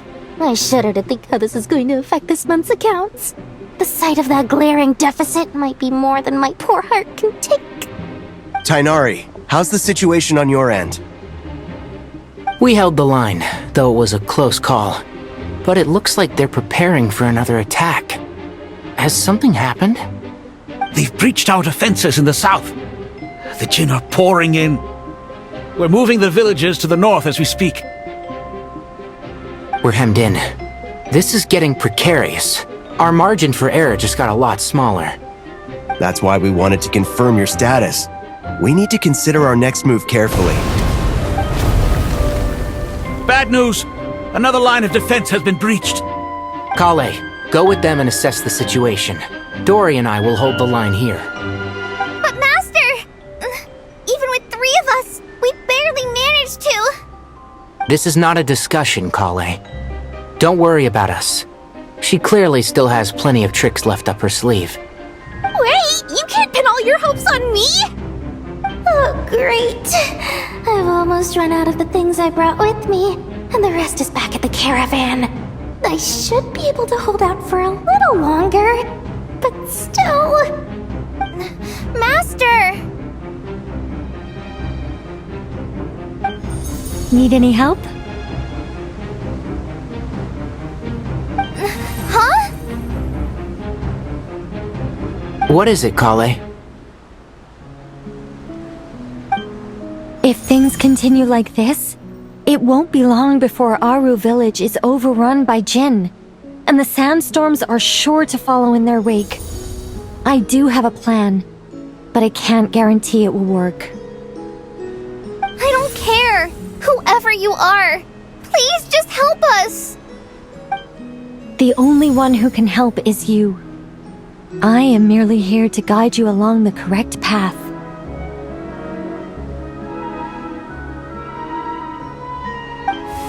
I am a spirit created at the beginning. I am a flickering illusion. I am the shimmering light that flows from the eyes of the Creator. What do you mean?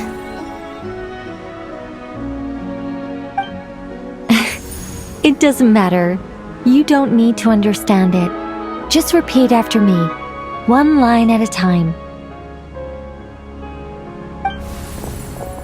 Watch out! Jinn incoming! I am a spirit created at the beginning. Here goes nothing! I am a spirit created at the beginning.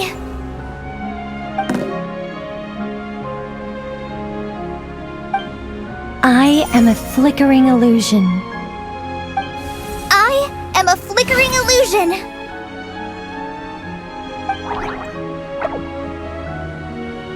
What's wrong, Plumpy? I've never seen you so agitated before. But how do you... Do you know what Kale is reciting?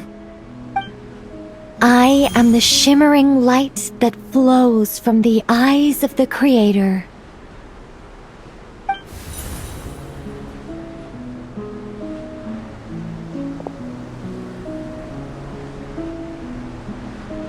I am the shimmering light that flows from the eyes of the Creator!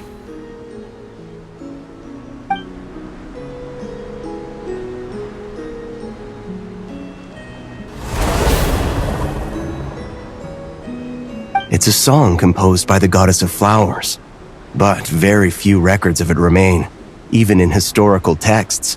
All we have is a few fragments. Is Kale an avid historian? Not to my knowledge. The Jinn have actually quieted down. Although... no, it's more than that. It looks like they're showing... submission. Clearly the songs left by the goddess of flowers have a soothing effect on them. At the very least, they're much calmer now. Really? Let me try. I am a spirit created at the beginning.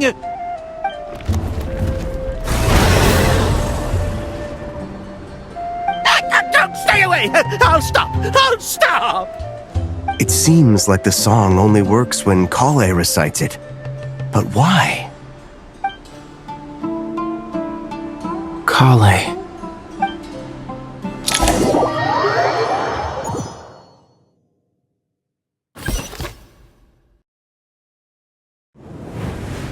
Yeah! Any luck?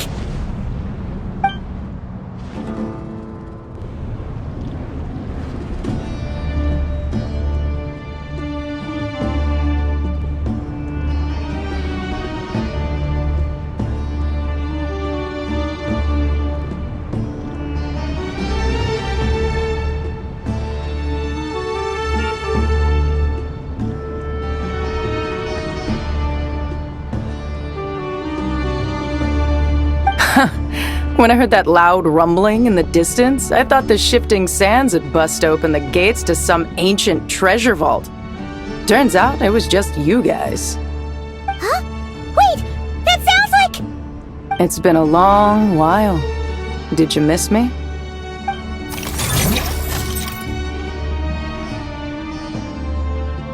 Jet! Ben! Let's save the catching up for later. First, I gotta get you guys out of there. This should be the right mechanism. Ben, can you handle it?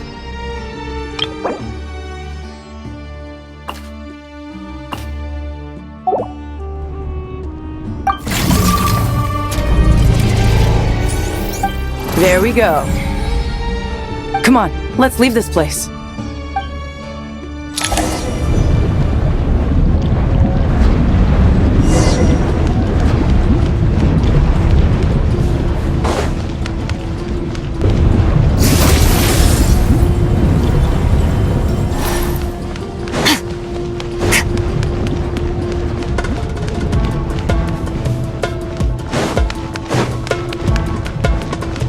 Merciless.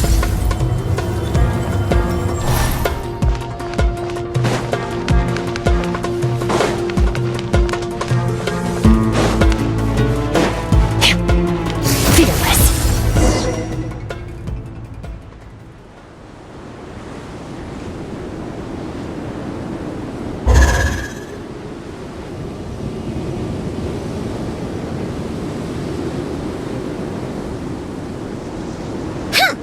Fatui sure made themselves scarce. It's like they were never here. The Fatui? They came to the desert again? Yep. No idea what they're planning this time. They were being very coy about it. How have you been, Jet? Well, since we last met, I've started my own band of mercs. We've actually made quite a name for ourselves. Oh, yeah. On a slightly different note, I have some good news. I finally took care of Masaira. Not much to write home about. It was just another day. Found his hideout. Dragged him out of his cozy little bed. He tried to talk me into seeing his point of view, as usual. But I'm way past that by now. There was nothing he could say to save his life.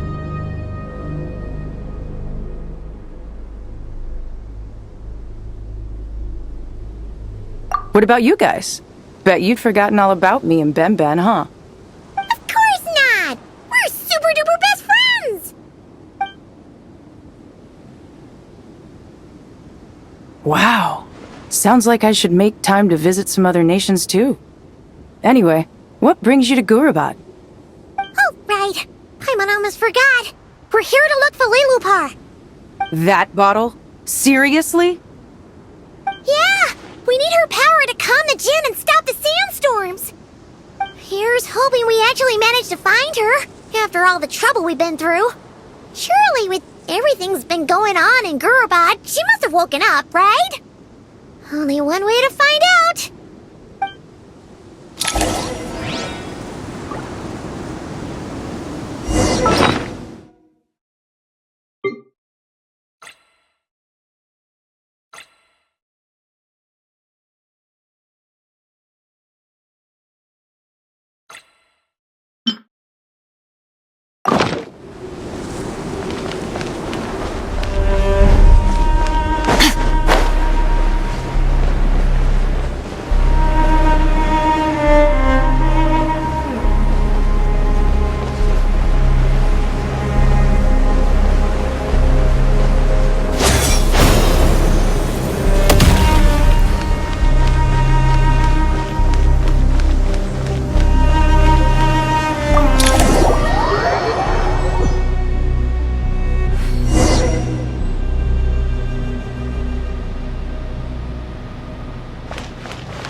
Was.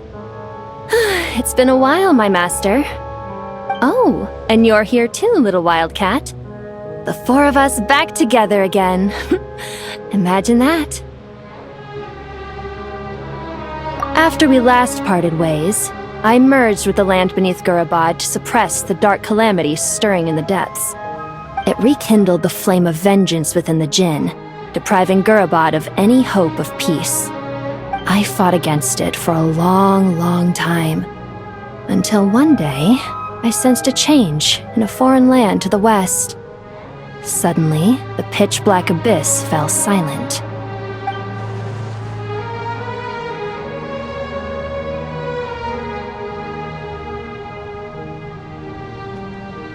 Once satisfied that that dark power could no longer bewitch the Jinn, I too fell into a deep slumber, from which I have only now awoken. Why have you returned to Gurabad, my master? And why is my sand-swept homeland in disarray once more? Well, basically, Sumeru's in danger and a lot of our friends are affected. Some bad guys messed around with Irminsul and now they've released the Jinn in here. We managed to chase off the culprits, but we have no idea how to seal this place back up and stop the sandstorms. Child's play. I shall quell the Jinn and scatter the storms. Thank you, Lilupar. No need to thank me, my master. I have granted many wishes in my time, and this was the most trivial of them all.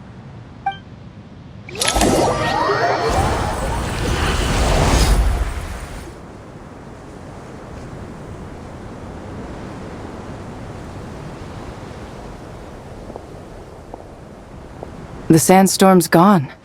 The sun shines bright again. When I said that we'd meet again under a lovelier sun, this was exactly how I imagined it. Yay! Although, honestly, Paimon would love to hang out with you more, even if the weather sucked. Well, there shouldn't be any more Jinn breaking out, right? Are we okay to head back? Sounds good. You can introduce us to your other friends. Another adventure begins. Lovely.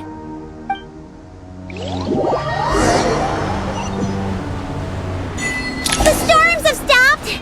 We should be able to get to the Temple of Silence without any problems now. Time to regroup!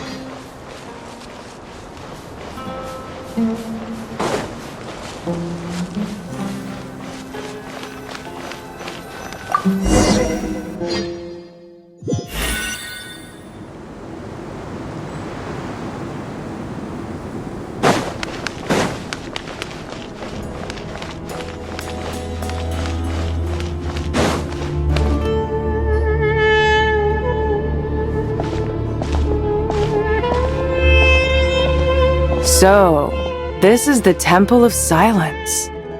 I've heard the Nagarjanites mention it in passing, but I never imagined it would be this big. It's colossal. I thought the temple moved to the rainforest ages ago. When did they scamper back into the desert? I don't know. This plan sounds a little too risky for my liking. Even in King Deshret's day, this was experimental technology. We have no idea what could happen if we activate it. Well, unless you know of another viable alternative for the Akasha terminal, I'm afraid this is our only option. The plan is sound, and the risks are manageable. However, if we are to proceed, we must act quickly.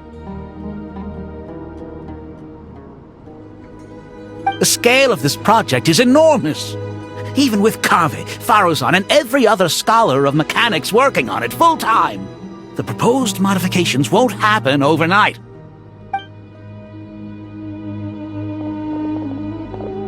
You're back. Everything all right? And who are they? Friends of yours?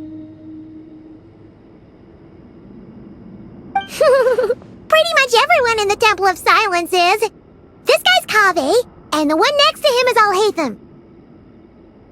Hello, I'm Jet, and this is Lilupar. Ah, a famous name from the history books. Pleased to meet you. A friend of a friend is a friend of mine, as they say.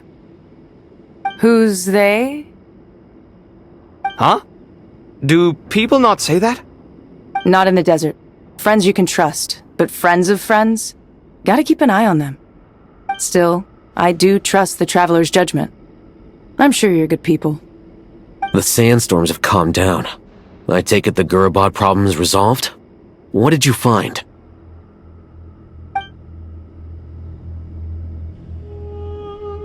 And after getting all smarmy with us, he trapped us there.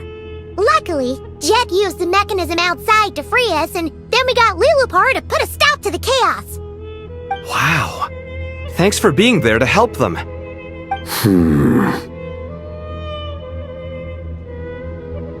So, this mystery man openly admitted that he was merely a Harbinger's subordinate. Yeah? Is there something weird about that?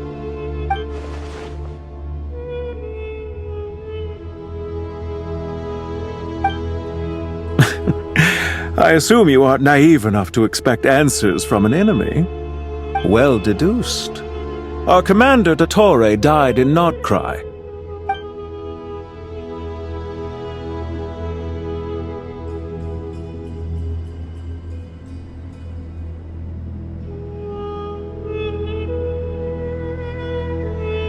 Are you wondering about his true identity? Or do you think there's a big conspiracy behind all this? I wouldn't go as far as to call it a conspiracy. Just the simple fact that having someone to shift the blame on tends to prove useful should trouble come knocking later. The most important thing for now is to solve the immediate problem. Perhaps that man knew you wouldn't have the resources to investigate his background and so didn't put much effort into disguising himself. This is all getting a little cryptic for me. I'll let you guys talk while I take a walk with Lilupar. Jet? Aren't you with the Blazing Beasts? What a coincidence. Didn't expect to run into you here. We're mercs. You can run into us anywhere. Who's this with you? So, did you find the solution you were looking for in the Temple of Silence? You bet we did. This place is incredible. It has everything. So far, we've discussed a plan and verified its feasibility. Building a new system from scratch is out of the question. So our only option is to modify the Akasha using certain resources we hope to find in the mausoleum of King Deshret.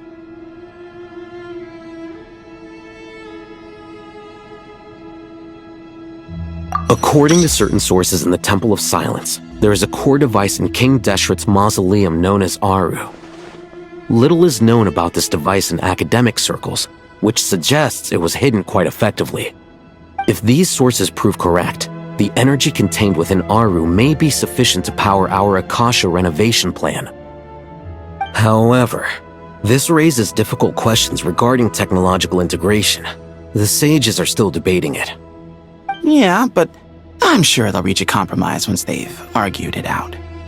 The people of the rainforest are always cautious when it comes to desert technology. But times of crisis like this leave us with little choice. Wait, Paimon has a question.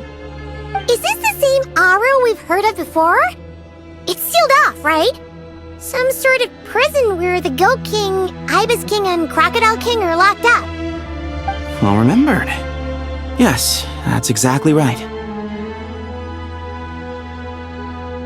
According to our records, Aru was the most brilliant creation King Deshret ever conceived of. Built by divine and mortal artisans working together. It was a miraculous accomplishment, and it lies hidden deep within the king's mausoleum to this day. That being said, what Aru actually does and why it was built, those are deep secrets we are not privy to. Until recently, I wouldn't have been optimistic that the place even exists. The only reason I'm inclined to believe it now is because we heard it from the Ibis King Thoth himself at his temple. The tale of how the 3 retainers of Al-Akhmar were imprisoned in Aru.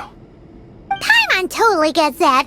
When Paimon first heard about it, she thought it sounded pretty unbelievable too. Do you guys still remember that? The Ibis King told us they were trapped in Aru and that they had to answer 3 questions to get out. I think I remember. What causes our rise and fall? What obliterates love and hate? And what determines truth and falsehood? Those were the 3 questions, right? Yeah. If only Nefer were here.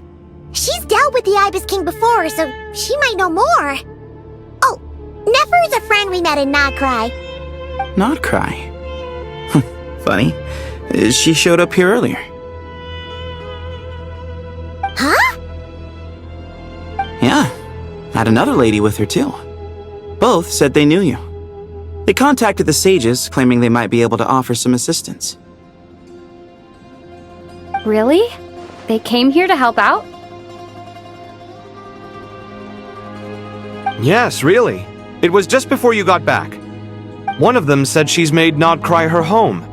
If she's the person you were talking about, then... Looks like betting on Aru was the right choice. See? They're right over there.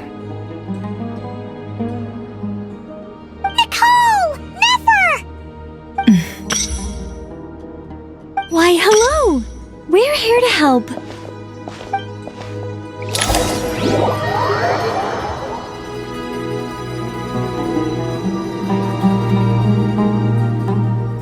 It's a good thing we left early. We almost got locked out. Locked out? What do you mean? Oh, you haven't heard? An invisible barrier has appeared around Sumeru's borders, cutting off all travel in and out. No one can leave and no one can enter. Sumeru has become a lonely island. Are the Fatui behind this too? Actually, no. This has nothing to do with them. I suspect it's a defense mechanism within Irminsul itself. Irminsul is the source of Tevat's ley lines after all, and Sumeru is the nation closest to it. I imagine this function was put in place to seal the entire region off in the event of serious damage, preventing the disaster from spreading to the rest of Tevat. It may have been implemented long ago. But doesn't that mean that the people here won't be able to escape to other nations if the anomaly keeps spreading? Currently, that does appear to be the case, which is precisely why I am here. This is a critical moment for the world, and Paimon's surprised you managed to convince her to come back to Sumeru. Indeed. Even for someone of my wisdom and eloquence, this tested my skills to the limit. And why should it concern me that Sumeru's in trouble? Surely you don't think I still have feelings for that place? Judging by your tone, I suppose you don't. Sounds like you don't know much about my past. And here I thought you knew everything. All I know is that the Ibis King is the source of your power. He was quite a prominent moon envoy once upon a time, so I do know a thing or two about him.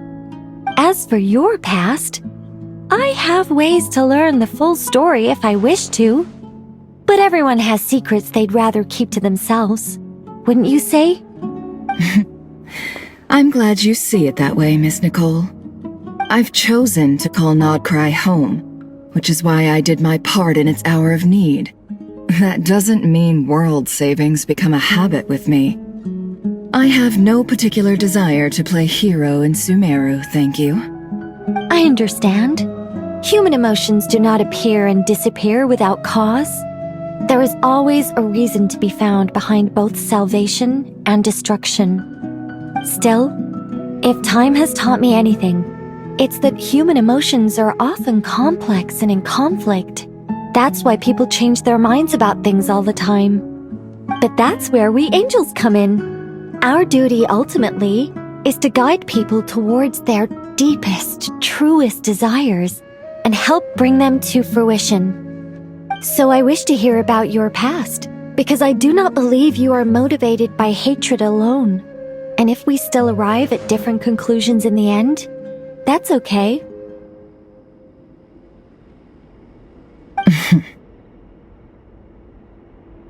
I refuse. Wait, what? But I set the atmosphere and everything. Isn't this supposed to be the moment when we finally open up to one another? Is it? Maybe I'm not so good at reading the atmosphere. You're right, Nicole. There's more to me than just hatred. Had it consumed me, I'd be left stuck in the past forever, never living in the present. But I don't think that your guidance can change my mind. The all-consuming sands, the bloodshed, both deserved and undeserved. Those old emotions cling to me like a shadow. Do you wish to shake them off? No. I hope to remember them forever. Those emotions and memories shaped me into the person I am today. They'll always be a part of me. In that case, would you like to hear my perspective, at least? Sure. It's not every day you get to hear an angel's opinion. A long, long time ago, when the angels still walked freely upon the earth, I found life tedious. Monotonous work, lukewarm relationships. Things weren't nearly as interesting as they are now. And yet, since the angel's demise, I have found myself missing those days on more than one occasion. Human emotions are often attached to a person, a place, or an object. When those things are gone, the memories quickly fade, and the emotions slip away along with them. If Sumeru were destroyed, both rainforest and desert would be no more. With the object of your hatred wiped from existence, it would not take long for the memories buried deep in your heart to slowly fade. Both love and hate are intense emotions, but they are nothing compared to the void left behind when they disappear. Most sophisticated, Miss Nicole. But anyone focused on the future could only ever applaud the destruction of the things they hate. Still, I'm a special case. Someone once told me that human memory is more selective than a Mora-hungry merchant choosing between customers. We all need a reality check once in a while, so we don't forget the truth. As much as I dislike Sumeru, this is no way for it to perish. All right, you win. I'll help you out a little, but I won't work for free. How much will you need? You're not gonna milk this for all it's worth, are you? What do you think? I'll be upfront with you. I don't have much more on me. If that's what you need, I could borrow some from Alice. Or perhaps I could pay in sculptures. The ones I carve are actually worth quite a lot. Just cover my travel expenses. Huh? Is that all? That's all. Given all the people I owe favors to, I can just about justify a trip to Sumeru. Yehoda! Here, boss! What do you need? I'm going back to Sumeru for a while. While I'm away, you'll be in charge of the curatorium. Me? I'm in charge? Whoa! Don't worry, boss. You can count on me! And that was how the ingenious Angel Nicole brought you the perfect person for the job in your hour of need. Hip hip hooray! That was far more detailed than necessary. Not lacking in embellishment either. I never thought I'd return. Especially not the desert. But life doesn't always go as planned, I suppose. What's Candace up to? I don't think I've seen her yet. She is still taking care of things in Aru Village. Should be joining us before too long.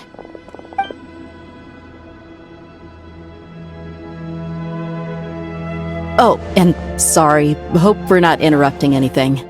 We have some good news, though. We're planning to go to the mausoleum of King Deshret to look for the legendary Aru, then use it to try and restore the Akasha system. According to records in the Temple of Silence, the mausoleum houses something called Aru's Shoot, which can be used to establish connection with Aru. We still have some time before we leave, so there's no rush. By the way, who are these two new faces? Just call me Nefer. I'm based in Nodcry. Did I hear you mention Aru? Correct. Well, I happen to have a connection with one of the 3 retainers imprisoned inside, the Ibis King. I'm here to get things done, so if you don't mind, I think I should come with you. That sounds perfect. Miss Nefer, are you from the desert by any chance? Why do you ask? I don't know. There's a familiar air about you. Plus, you mentioned Candace. Sorry, I don't mean to pry. It was just a random thought. I'm Dia, an eremite mercenary. My work usually keeps me out in the desert. I'm on good terms with Dory, and she's mentioned you all before. It's nice to finally put faces to the names. However, my associate here is probably less well acquainted with you. Why don't you all introduce yourselves? Actually, I'm a little better acquainted than you might think.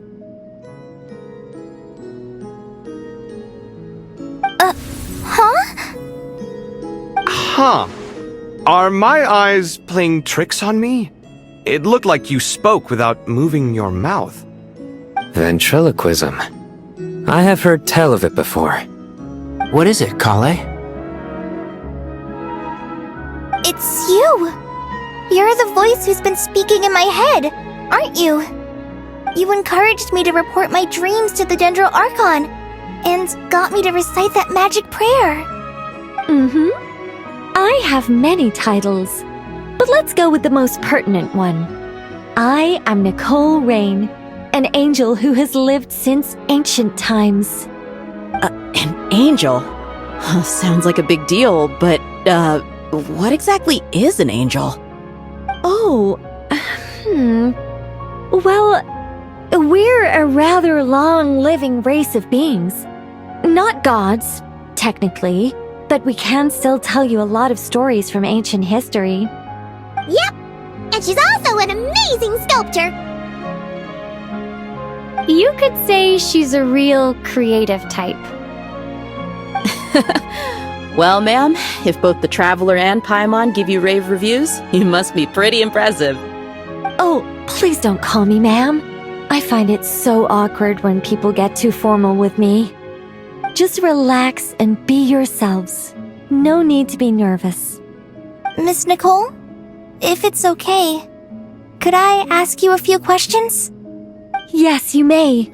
I can see your heart is filled with confusion, and you are desperate for answers. I also know which questions you want to ask me. Why did you dream of Sumeru City in disarray? Why did those verses soothe the Jinn only when recited by you?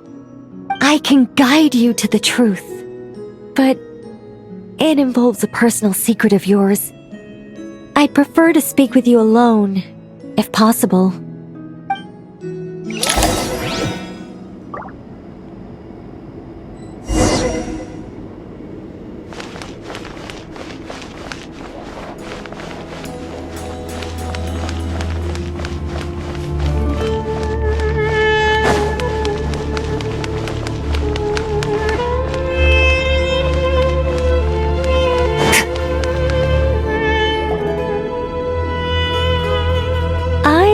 We were going to speak alone. This is a lot more people than I was expecting. What's wrong with it?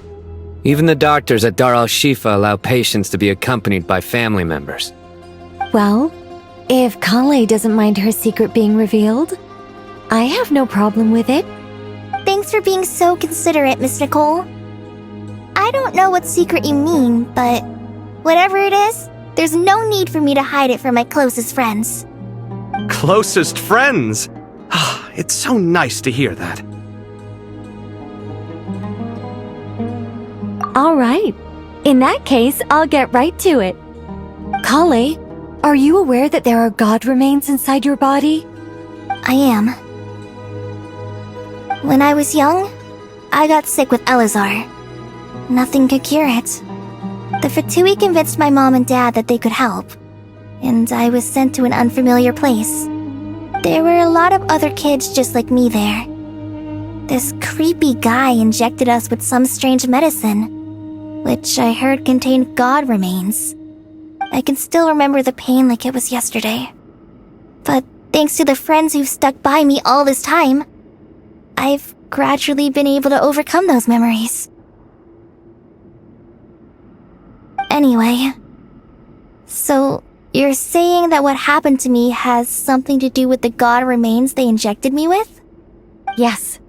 Those were the remains of Nabu Malikata, the goddess of flowers.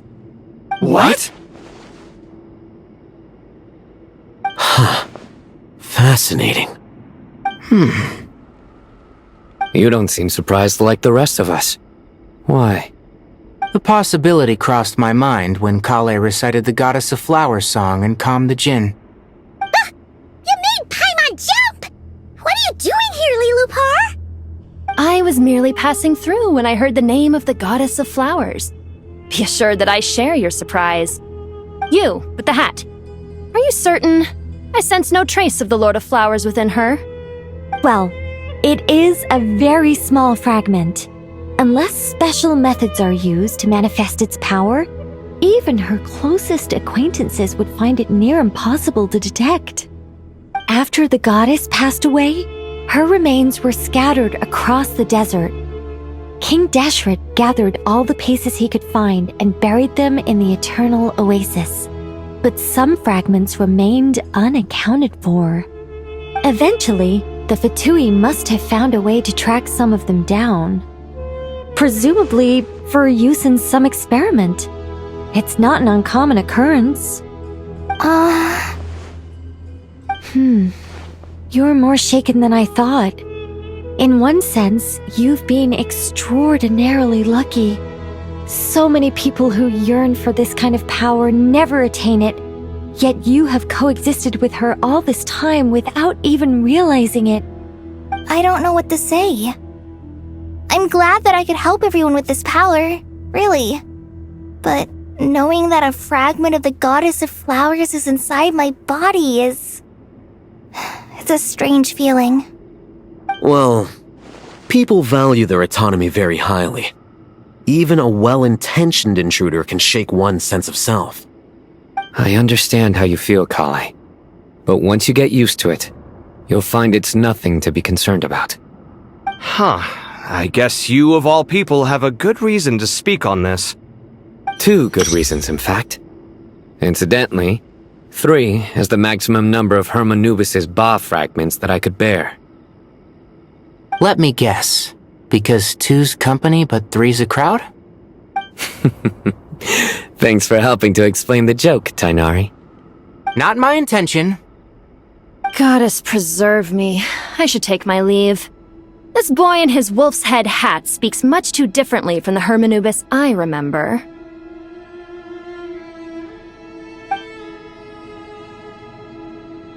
Kale, all I'm trying to say is, no matter how many Hermanubis fragments there are within me, you wouldn't think of me as Hermanubis.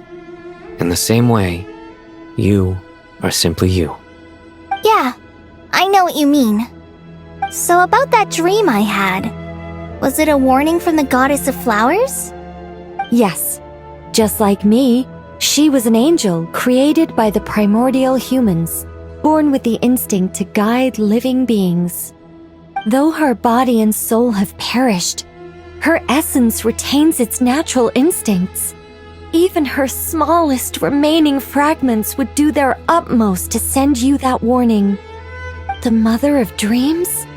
Lord of Flowers and Oases? She must have had a premonition.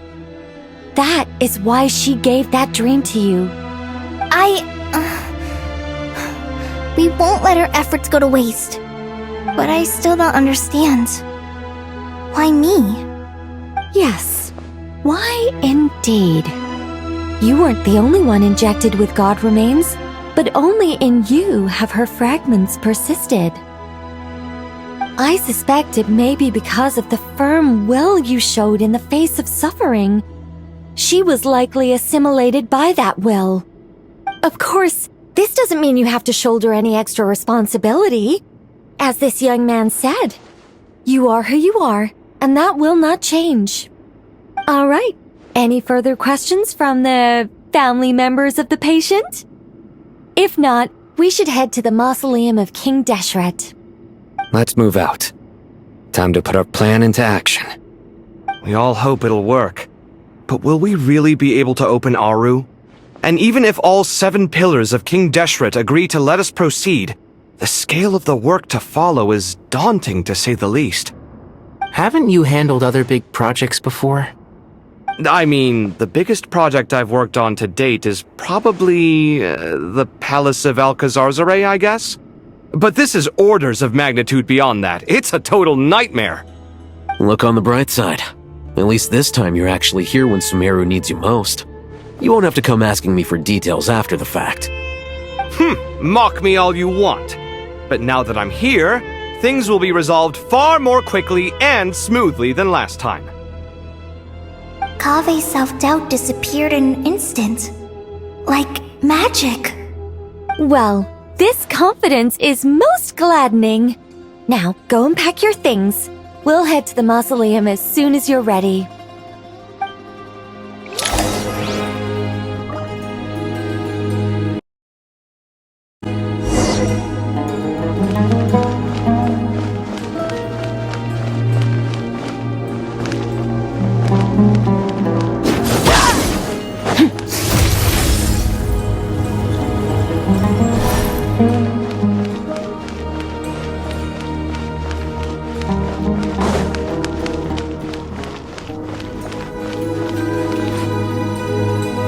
Oh, Miss Nicole.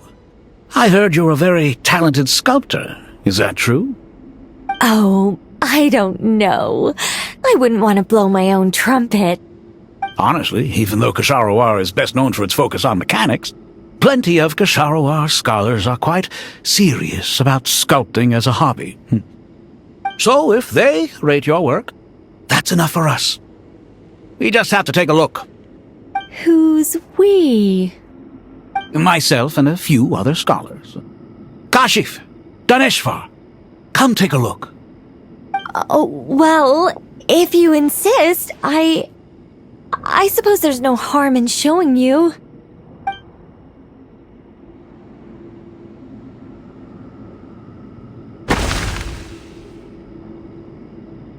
Whoa! Where did that come from?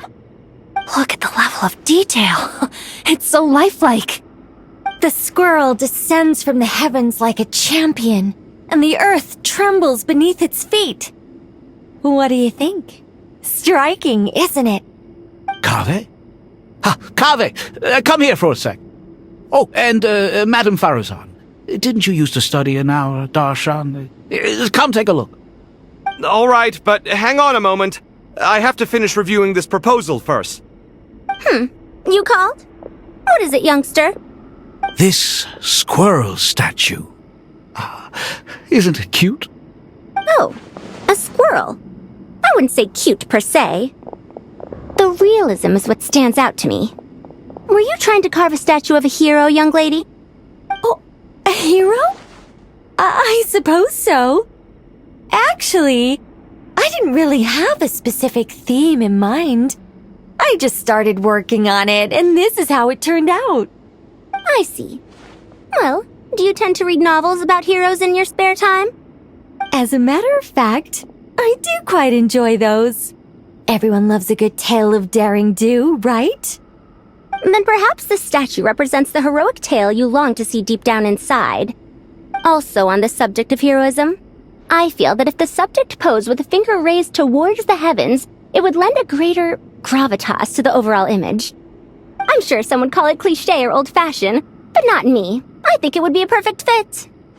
It has a certain classical beauty about it. Kaveh!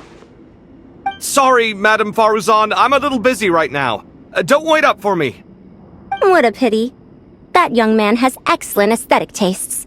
I was hoping to ask him for his opinion. What a genius idea! Why didn't I think of that? Classical beauty is a great direction to explore. That's it. Once I get back, I'm going to sculpt a heroic squirrel pointing its finger towards the sky. Precisely. A declaration of victory. You understand my vision. Then place the two statues face to face. Yes! That's exactly what I was thinking. It'll be a masterpiece. Miss... I'm sorry. I didn't catch your name. Just call me Nicole. Madame Faruzan? Was it? What? Oh, no. That wouldn't be right. Why ever not? Madam is a state of mind cultivated from within. Anyone may call me Madam if they so desire. My dear Miss Nicole, once we make it through these trying times, should we have the pleasure of meeting again, I shall look forward to seeing your new work. In this day of age, it's rare to find people with an appreciation for classical aesthetics. Meeting you was truly a pleasant surprise. Honestly, I feel the same way. It's been a long time since I met anyone interested in this style of statue. Clearly, they don't call you Madam for nothing. Also, I have to say, you're a very good judge of character. Because when I think about it, I really am someone who likes stories about heroes. That must be why I've quietly kept watch over generation after generation of them. Sorry, keeping watch over heroes? What exactly do you do for a living? Oh, never mind that. Let's not tell Madame Faruzan about Miss Nicole's true identity for now. Good idea. Let's limit the conversation to aesthetics.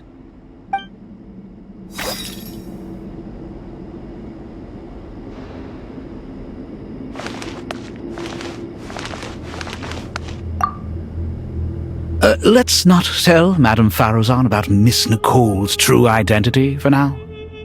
Good idea. Let's limit the conversation to aesthetics.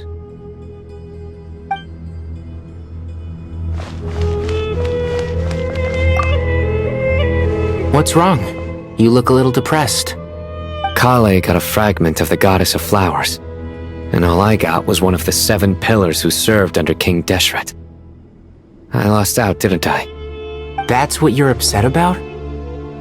You're such a child.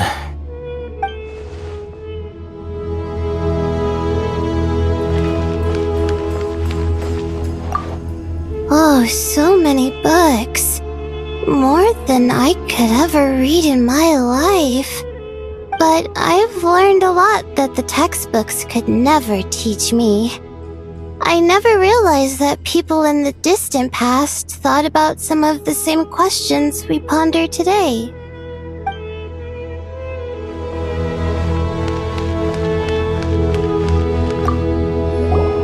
Paimon! Thanks again for your notes. I'm done copying them, so here you go. Paimon know if you ever need help again.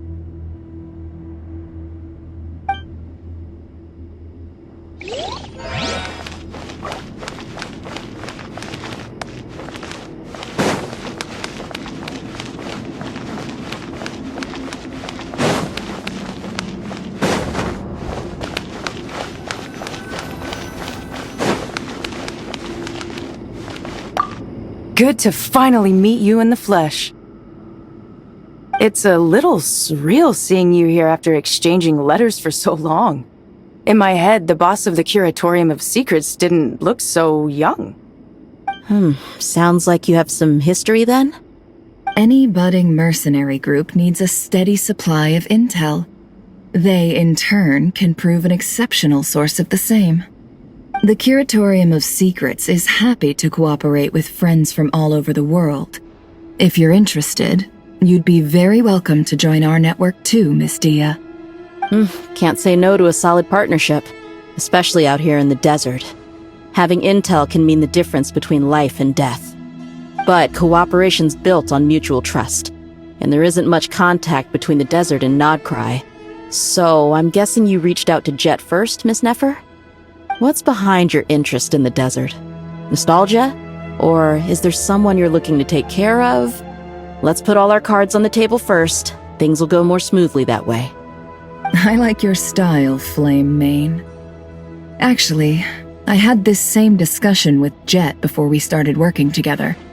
To be clear, I have no intention of using you for any ulterior motives, and I have no enemies in the desert as things stand now. Were that to change, I wouldn't drag outsiders into a conflict that doesn't concern them.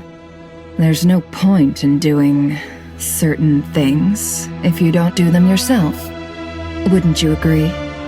Well said. Taking responsibility for one's own affairs is the way of the desert folk. Huh. It's like you're one of us. You sure that's a compliment? Absolutely. I'll take it. Perhaps we can discuss our cooperation in more detail now? Sure. I love working with no-nonsense people. And you certainly fit that description. I look forward to a fruitful partnership. As do I, my friends.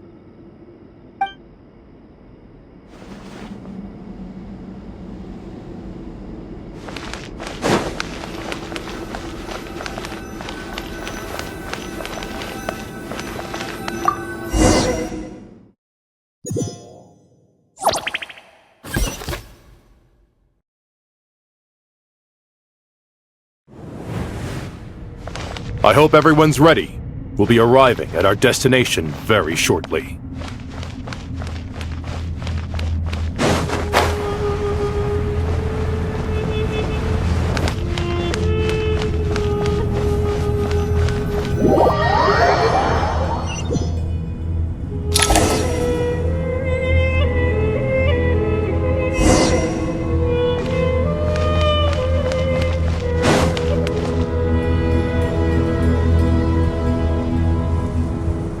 Why, we've not seen so many visitors ever, really. What is this place now, a tourist attraction? Closer inspection reveals many familiar faces. To what do we dusty old fellows owe the honor? Surely you're not just here to chat. You surmise correctly. We are here to carry out a rather enormous project. Ho, enormous, you say? How large, then? Larger than the gaping void in our lives? Why, you've even put a smile on Goatee and Krako's faces. All this activity is making for quite the special day.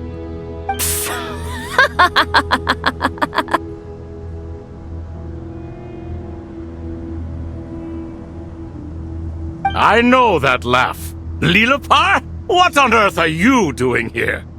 Oh, this is hilarious. Turns out good things really do come to those who wait. As long as you stay alive long enough. When did you three get locked up in here? And still you act all high and mighty, putting on a show for the younglings. Truly hysterical. Why, you... Yes, I know, no need to shout. You're right, Lilupar. Goatee, Croco, and I all have the same problem. But didn't King Deshret seal you away? How did you break free, and how did you get in here? Who knows? Perhaps you can ask my master one day, should you ever get the chance. Behold, the executioners of old. Some have turned into fragments residing in human bodies, and others are imprisoned eternally, leaving not a single shard behind. It's almost tragic, watching lowly prisoners like you act all self-important. Curiosity gnaws at you, doesn't it? Your interest in the outside world threatens to burst you at the seams. I'm starting to take a liking to this magic bottle lady. Time is of the essence. Let's get down to business. We come to you, O three ancient lords, to request your assistance on behalf of the Academia. If we can help you regain your freedom, then please consider lending us your aid. As for precisely what we need your help with, it's a long story. So, to demonstrate our sincerity, we are prepared to first resolve the problems that plague the three of you. All right, stop arguing, Croco, and Goatee, don't you start. What's the harm in letting her speak?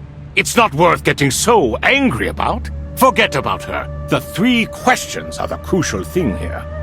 But do you really have a way to answer them? You once answered the final question, Nefer, but the seal did not open. Unless, with the passage of time, you have found a new answer? You could say so. When you first asked me what determines truth and falsehood, my answer was a liar's soul. Liars are the best at seeing through the falsehoods of the world. But if you want them to tell you the truth, you have to reach their soul. I think that makes sense. I found it quite compelling myself, and I told Nefer so. Unfortunately, it brought us no closer to liberation.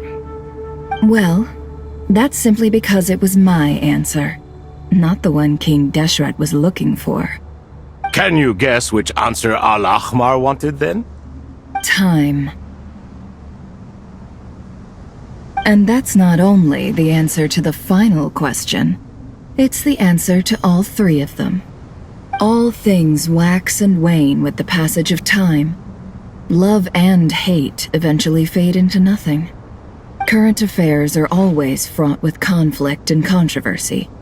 Only time can distinguish between right and wrong. You once described King Deshret as a proud man. I'd say that the prouder someone is, the more inclined they are to believe that only time is qualified to be their judge. Time. Well. Indeed. Perhaps in building Aru, our king was in fact attempting to reverse time, to bring love and hate, right and wrong, the rise and fall of all things back to their point of origin.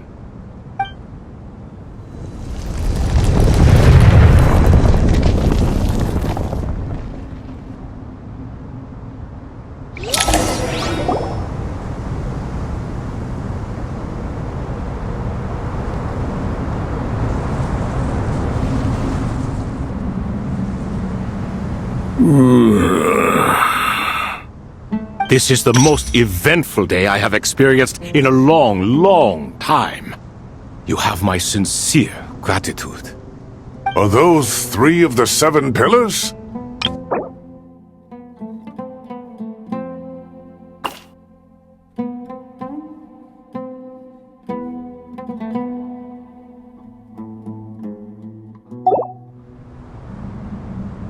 Turns out the statues were quite faithful to the source.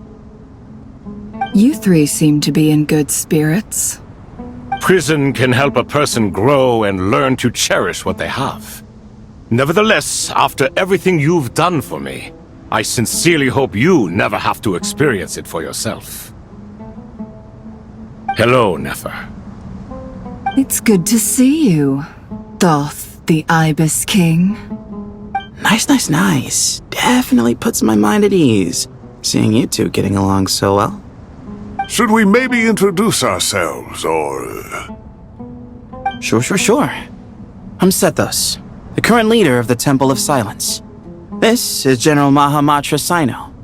And this is the former Spantamot sage, Cyrus. But I'm guessing none of that means a whole lot to you. Everything is equally new to us, in truth. We've been gone from this mortal world for longer than you can imagine.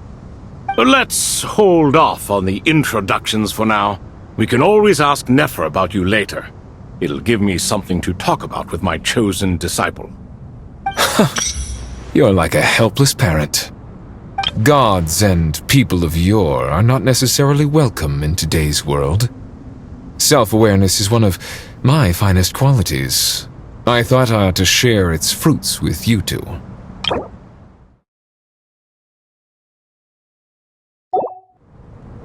Is that so? Well, I think we'll take it in stride, just as we did with the 3 questions. Let's not forget, it was my persistence that won you both your freedom. Fair point.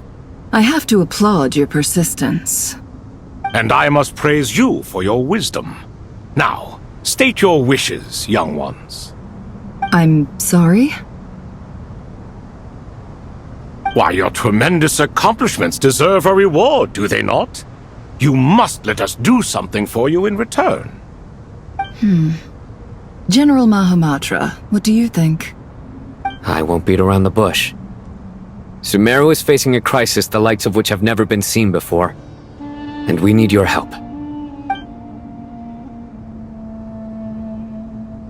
Every calamity throughout the ages has been connected to us in one way or another, whether we were its cause or consequence. Whatever is wrong with Irminsul, it severely affected the Dendro Archon. She fell into a coma and is currently receiving treatment from the Dendro Dragon. The Dendro Dragon? I'm sorry, the Dendro Dragon is helping to heal the Dendro Archon? Not a pep, surely. Not vicious, cruel a pep who possesses no virtues aside from her basic instincts. Ah, good heavens. I shudder to think what could have caused Lesser Lord Kusanali to suffer such a plight. Still, why would the Dendro Dragon lend you her aid? She has always held nothing but contempt for the Archons. I suppose she and Kusanali must have some history. You can help us make history too. A smooth talker. Well said, lad. Currently, no one can connect to Irminsul. We hope that by opening up Aru and making some modifications to it, we can use its technology to our advantage. Unfortunately, Aru is an imperfect creation. King Deshret never managed to realize his full vision before his death. Much remains to be done if it is to be pitted against Irminsul itself. Besides, I hear your reasons, but to give Aru up over such would be... The archaeological records clearly indicate that although Aru's construction took a long time, it was not beyond human means to achieve. Modern technology should solve the efficiency issues. We have no choice but to go all in on this. This is by no means a threat. But the only reason we helped you escape from Aru was to gain the necessary leverage to negotiate with you. You asked us to state our wishes, and we have. Each one of us here needs your help, as do all the thousands of people living in Sumeru. They need you, and they need Aru. What do we think, my fellow old fogies? Shall we lend our support or not? Since you ask so nicely, naturally.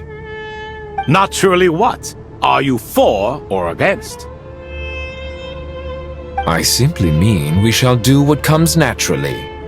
You claim that you wish to open Aru. Know you then that the golden slumber created by King Deshret is preserved within? We do. We understand the risks involved. In all likelihood, the mortal world will never again be able to replicate King Deshret's work. Never will there be another chance to come so close to creating a utopia. Knowing this, are you sure of your decision? We are sure. Before people can dream, they must first live. If your minds are made up, Very well. We shall summon our erstwhile colleagues to discuss this further. Saint Shezepank, Saint Bennu, once you surrendered to silence and were buried with King Deshret. But now, we invoke the right to awaken you with our voices.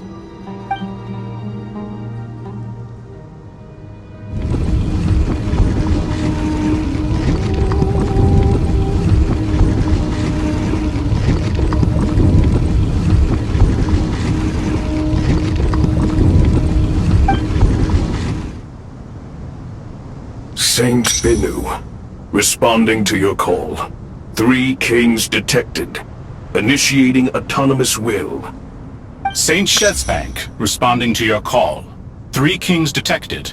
Initiating autonomous will. Ah, Lord Herreshoff. What a long time it has been. I trust you are keeping well. Then your trust in my well-being has long outlived your physical body. You have always opened with that same phrase, in life, death, and now even beyond. Al-Akhmar is long gone. What is the reason for this meeting? You're awake? Good. We are voting on whether to give the people of present-day Sumeru access to Aru and permit them to perform technological renovations. You have the right to support or oppose the motion. Aru is the pride of Al-Akhmar. Opening Aru requires the unanimous consent of the 7 pillars. I hope you have a convincing reason to present to us. Sumeru is currently in the midst of a major calamity. Let us not forget that while Al-Akhmar was a stern ruler, he was also a teacher of wisdom. A god without his people shall cease to exist, and King Deshret's greatest wish was to provide protection for his people. Let us then honor our God King's wishes as we consider our decision. I do not mean to mock these proceedings, but what is the point of a unanimous vote when we know that the last of the 7 pillars, the Dendro Dragon Apep, will never communicate with us? This will no doubt surprise your mechanical mind, and I have no intention of trying to persuade you it is true. But Apep is, in fact, healing the Dendro Archon as we speak. Huh? Can someone attest to this? Do we have any proof? I ask the 3 kings. Can any of you vouch for the truth of this claim? Naturally, the Ibis King, Thoth. What? It was Thoth's disciples who revealed the truth to us. We need not debate its veracity. Simply let Thoth bear accountability. That way the rest of us may have a clear conscience. Herreshoff, you diabolical fiend! I awakened our former colleagues for you, supported your opinion, and backed your decision. What sort of fiend would do that? I miss the days when Hermanubis was still around. At times like this, he would offer to take accountability. What are you trying to say? Is my word worth less to you than Hermanubis's? Hypocrite though you are, Lord Thoth, you are humorous in equal measure. How could we bear not to associate with a character such as you? I, Saint Shezepank, approve the Goat King's proposal. Since King Deshret is no more, we shall receive no reprimand for acting beyond our remit. Nevertheless, I sincerely hope that those before us understand the significance of what they intend to do. Remember, the moment that Aru is liberated, the myriad souls residing within the Golden Slumber will return to the ley lines. And once the ley lines flow again, these souls shall in turn be received by Irminsul. To take this step is to bring the perfect afterlife created by our king to a permanent end. We understand that well, and we have decided to proceed regardless. Furthermore, the contemporary human perspective would contend that confining souls in this way is no act of benevolence. The deceased have a right to rest in peace. King Deshret's creation is clearly a place of rest and peace. It is just that many do not see it this way. But no matter. Saint Binu approves. Hermanubis' representative and the Dendro Dragon Apep made their choice ahead of time, while the Goat King, Ibis King, and Crocodile King have also granted permission to liberate Aru.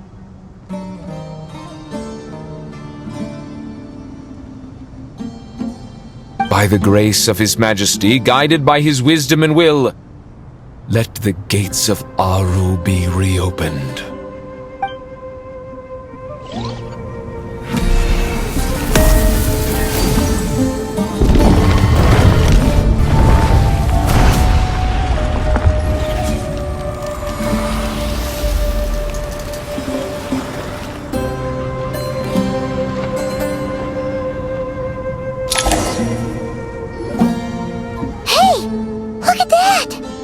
What's this? Are we under attack?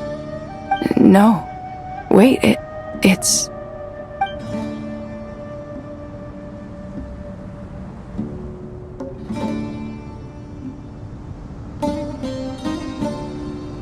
Here you are. Through the sands of time. I see you.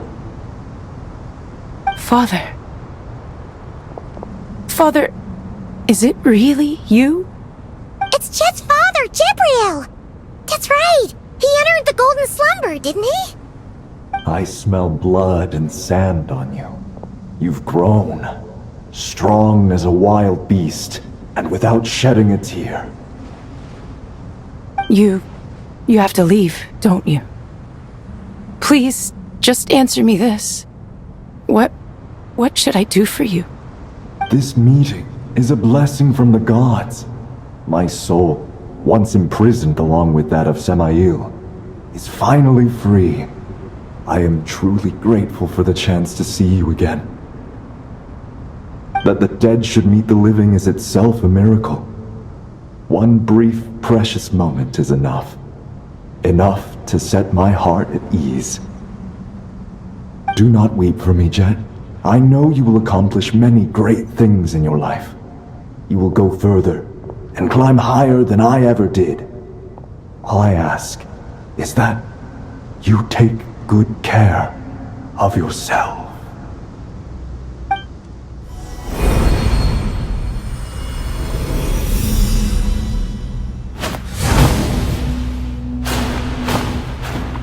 Father! Father! Father. Hey, Jet. Do you want something to eat? Maybe it'll help you feel better. I'm fine. Thanks, Paimon. It was just a little sudden. The chance to see my father again meant the world to me. He was trapped in the golden slumber for our sake. And now, after all this time, he can finally rest in peace. I'm glad. It's a huge relief. You've grown strong, Jet. More than enough to fend for yourself. Yeah. I'll leave the past in my memory where it belongs. My family, the good times and the bad. Goodbye, Father.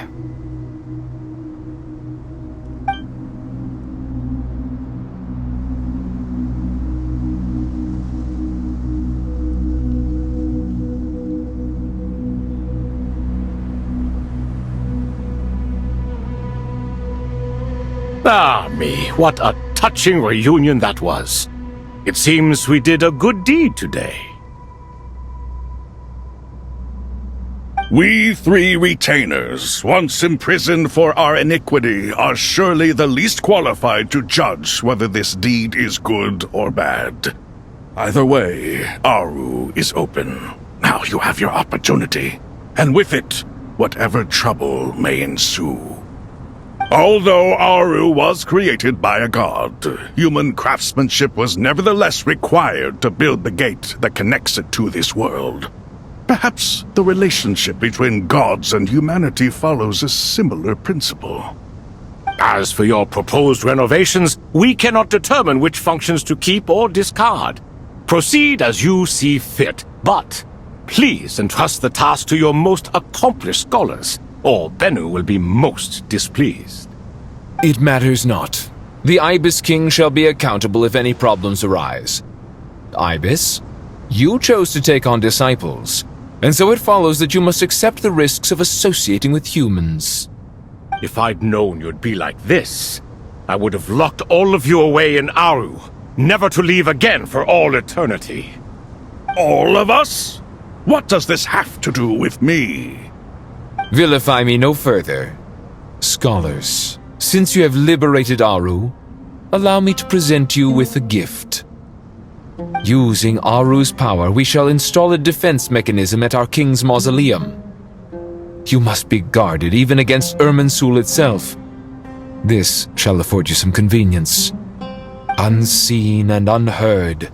From this moment forth, none may by sight or hearing perceive anything said or done within the mausoleum. Amazing. And all this is achieved just with the power of Aru? With technology from the heavens, the possibilities are endless. Just because King Deshret did not use it for this purpose does not mean that it cannot be done. So, marvel away. This is the reward you have earned. All right. Well, that resolves the issue of confidentiality. What about the technical side? Do we have the manpower? Why, yes. I've already contacted them. They'll be here soon.